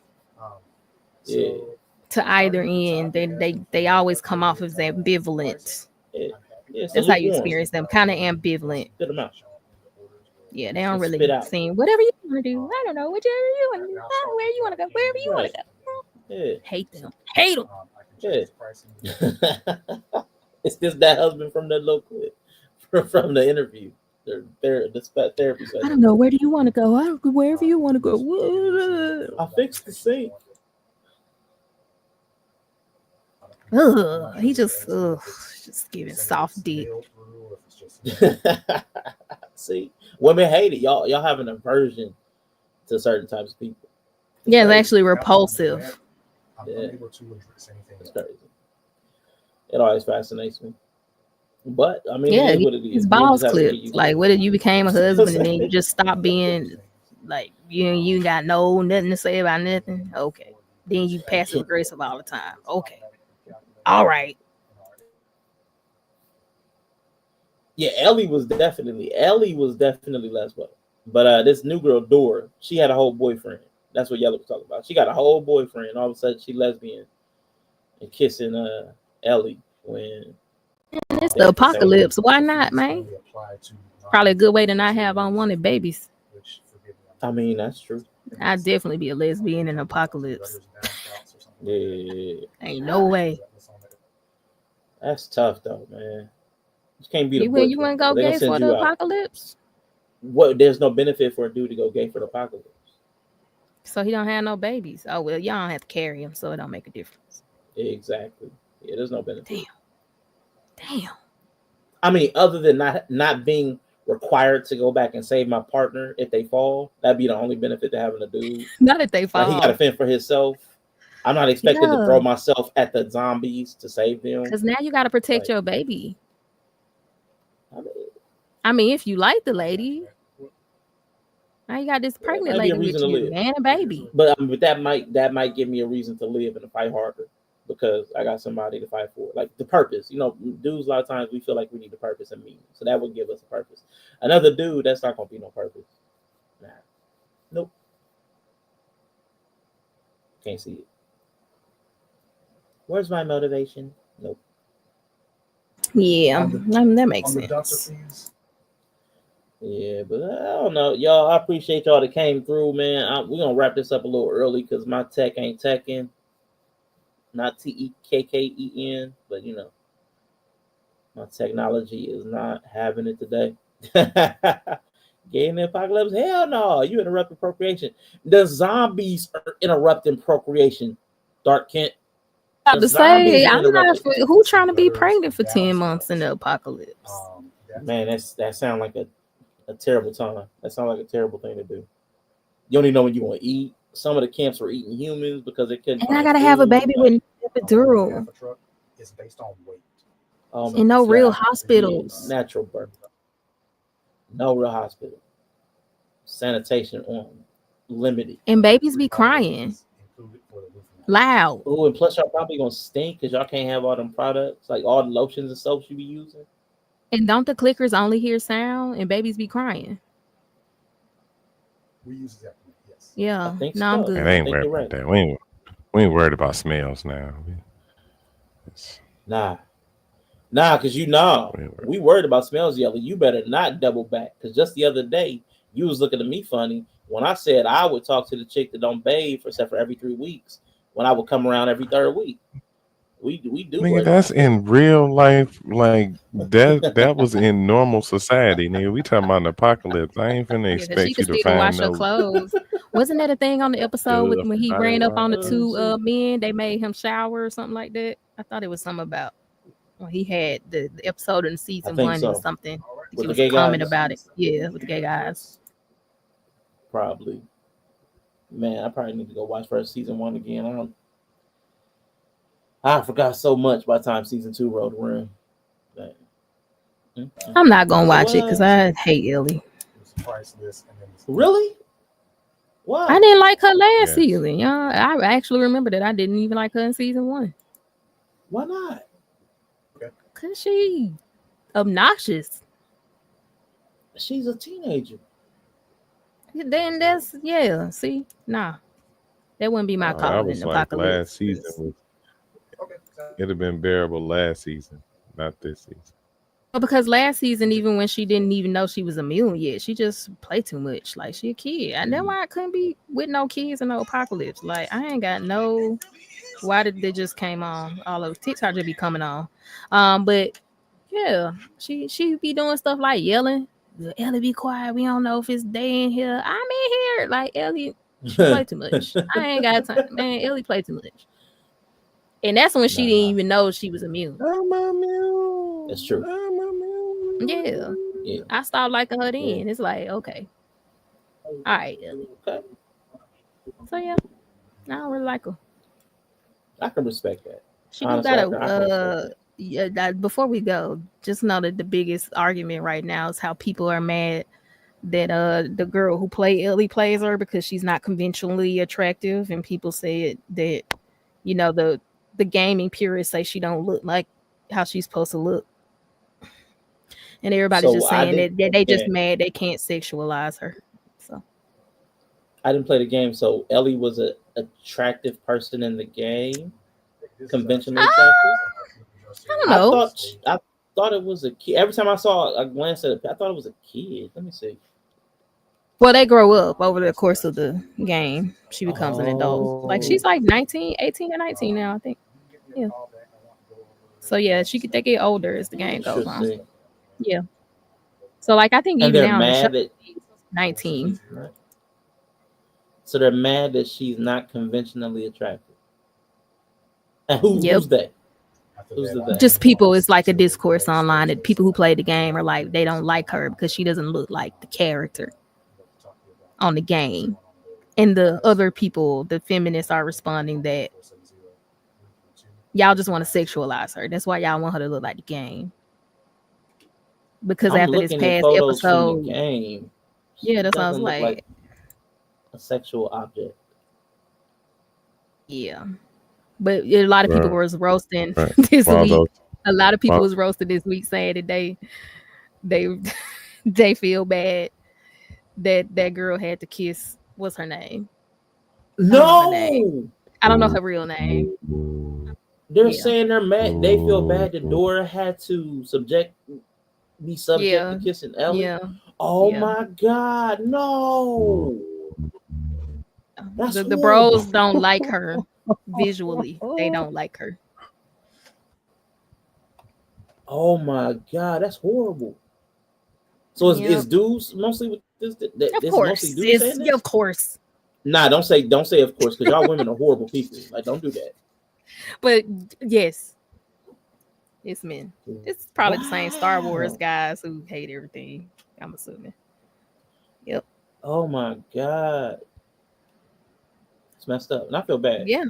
Yeah. I'm a little bit afraid. I'm a fan of hers because I like North, her as an remember. actress. Yeah, I like her. Yeah. That's what I'm saying. But it's just I'm always crazy that gonna be they a fan of came hers. up. I'm like, dang, she only been of age one episode. Y'all already just damn. Okay, so here's the other thing. This goes back to the conversation the other day. She's 19. Like, how much sexualization are we really needing to do for somebody who just became legal? I think they probably already was sexualizing her because I don't think the actress was ever under 18, maybe. I don't know. But I mean, does every woman have to be a sexual object? Can there ever just be a woman? Like, can there ever just be a person there? Oh, no. That's not old. Ideally, yes, but realistically, no. Why else is she here? That's crazy. But maybe that's my fault. Maybe that's showing my bias. Maybe because she's not conventionally attractive. Yeah. I never even thought about the sexualization of her. Yeah, because I think it's like, especially in video games. I know in video game cultures, women are often just are there as sexual objects or props. Even if it's not sexual, it's still just like you're there as a prop, right? Yeah. So I think because it comes from the video game world, I think there's some crossover here that if this was just a random show, I don't think this would ever be a thing. But maybe some people think that video game Ellie was attractive. Maybe. I know that the voice actress who played her, a lot of them wanted her to play her in the show too. Yeah, all the videos I'm finding, she like a kid, like an obvious kid. Like, no, because in the show she looks a little older. An adult. The person who plays her is Ashley Johnson.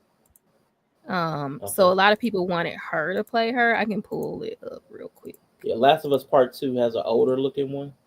Yeah, because she's an adult at this point. And still not conventional. So that's her. Yeah. Can you pull it? Let me see her.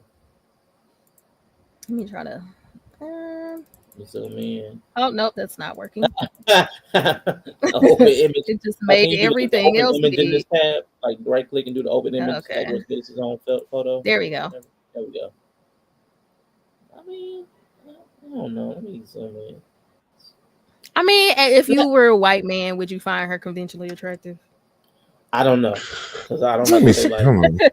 Try to imagine yourself. If I imagine this face without makeup, the zombie apocalypse, I'm gonna say no. Is that what was she in? She played in a bunch of shit when she was younger. She played in like oh man.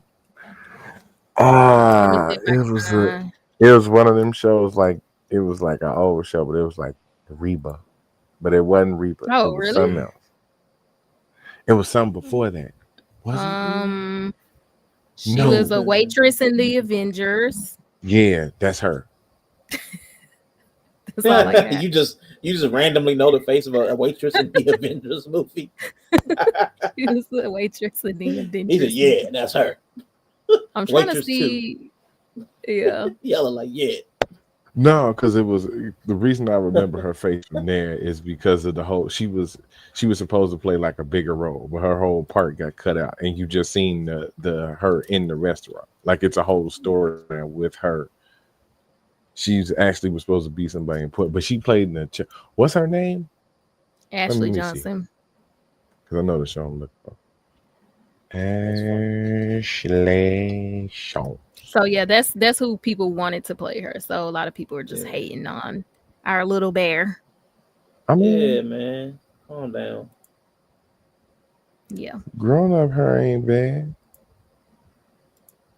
Right, she was on Growing Pains. The makeup and the hair done. Yes, no, that's what I'm saying. She was on Growing Pains. Like The Walking Dead showed what people look like without makeup, like TV makeup. But all you got to be is a solid 4 or 5 as a white woman, and they be like, "Yeah, that's my woman right there." They like it.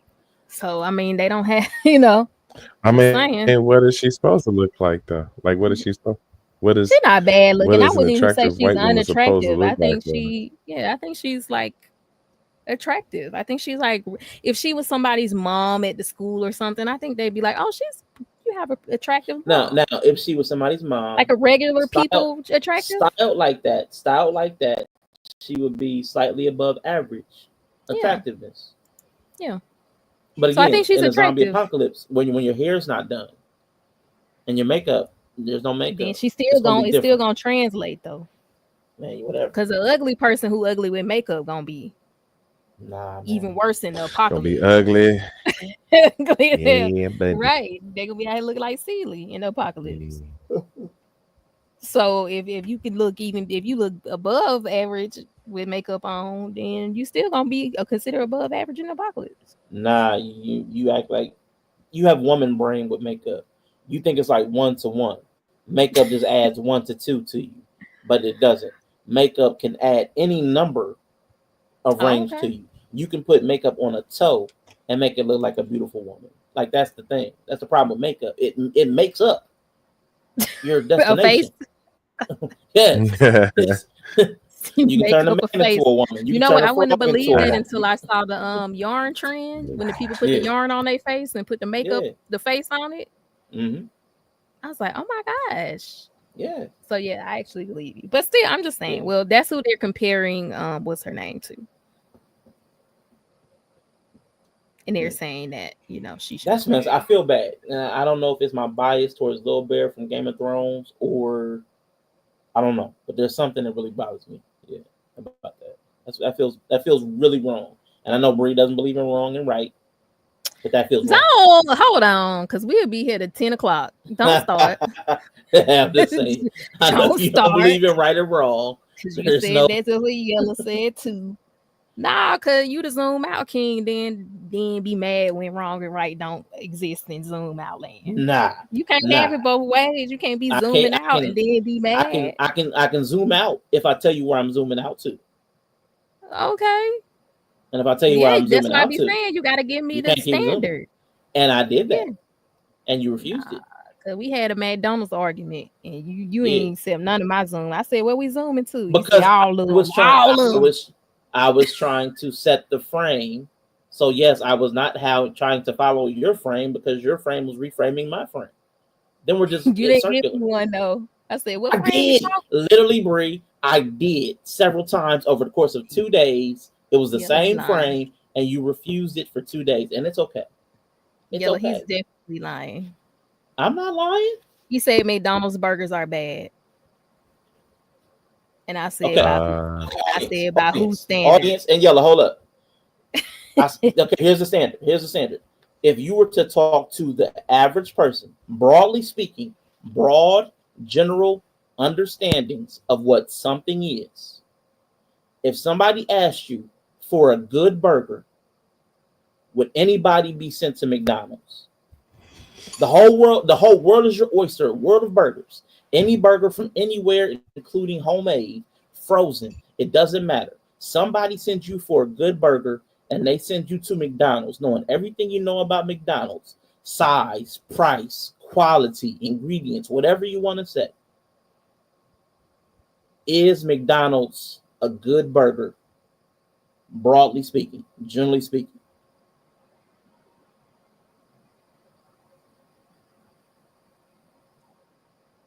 No. It's not. It wouldn't be. It wouldn't be a bad burger. And that was my answer.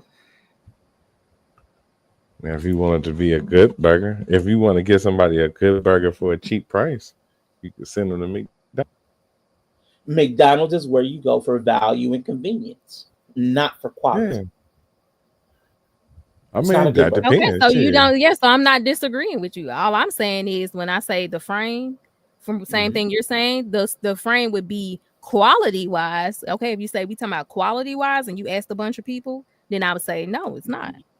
But that's why we saying like when I'm saying give me a frame or a standard, that's all I mean. Like you're saying quality, then no. Burger. Oh, he started cutting out. See, he cutting up. That's what we're cutting up. Talking about. Quality. Then no. Yellow agree with me. Oh, he probably couldn't out. See? Yeah, that's right. It do become a value thing, especially there. Like no, and that's why he feels like I'm disagreeing with him, and I'm actually not disagreeing with him. Because he's basically saying if you surveyed a bunch of people, would they say is it good or bad? And I was like, good. And all I'm saying is good or bad is going to depend on what qualifier we're determining it from. That's all I'm saying. I don't know why he feels like I'm disagreeing with him. Because I'm like, if you say quality, no, it's not a good burger. It's bad quality. Not bad enough to not be in business, but you could say objectively bad. I can agree with that. It's not good for you. It's not high quality meat. Okay.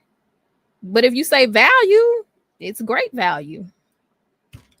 You say convenience, great convenience.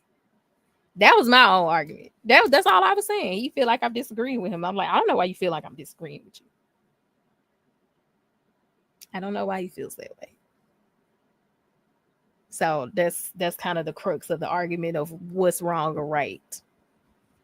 If you zoom out, which is basically objectively speaking, or if you ask 100 people, it's a Family Feud question. If you ask 100 people, So I mean, I get it, but I stand firm on that. When you start talking about good or bad, you kind of got to have a standard to which you decide if something is good or bad.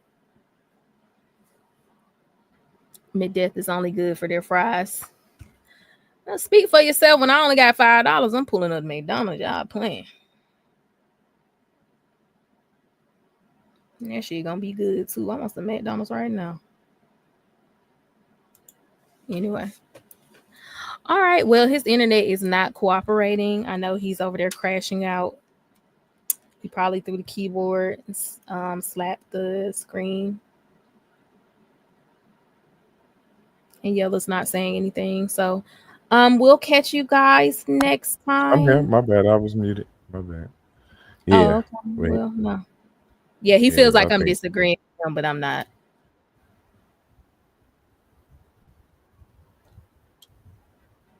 Do you think I'm disagreeing with him? No, because I hear what you're saying. That's more of a how can I say? That's a reference type thing, right? If you're looking at it from well, McDonald's is bad because it's bad for your health and all that shit, I'm like, okay, I can get that. But then that falls back to the what am I trying to say? It's like not preference, but Yeah, it's the standard or morality. what Right. morality standard Right. lens, like the frame determines Yeah. whether it's good or bad, not Yeah. when you zoom out, especially. I mean, because you can zoom out on anything to the point where nothing is anything. Right? It's kind of like when you fly. It's like, okay, you see the different states, or you see different land masses. You get far enough, it's just blue, right? It's like Right. the earth. So that's kind of how I feel about kind of what he's saying. Like, you can make anything right if you pick the right frame. It's kind of like religion, like same idea. Like, some stuff is only wrong if you believe in Christianity. Some stuff is only wrong if you believe in Catholicism, right? But so like, who can really say? I mean, if we don't agree on a frame, then we can't really say. You just say, well, if you just zoom out far enough and ask just general people what would they say, and I'm like, well, what they say gonna depend on their viewpoint,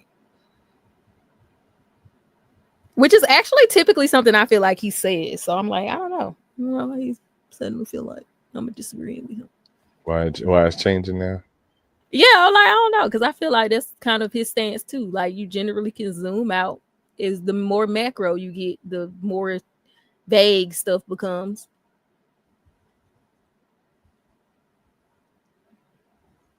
Even with relationships, I don't think, because the question all stem from a universal truth or a universal belief when it comes to relationships. And I was like, I don't believe there is any. Because it's all going to depend on culture of how it's supposed to go. Yeah, there's a few. Yeah, there's a few kind of. And anything that's across the board, like agreed upon, is probably a law. You're right. Yeah, right. And that was generally my stance, which we disagree on that, but that's my stance. I'm like, if it's really bad and people generally agree enough that it's bad, it's usually a law against it.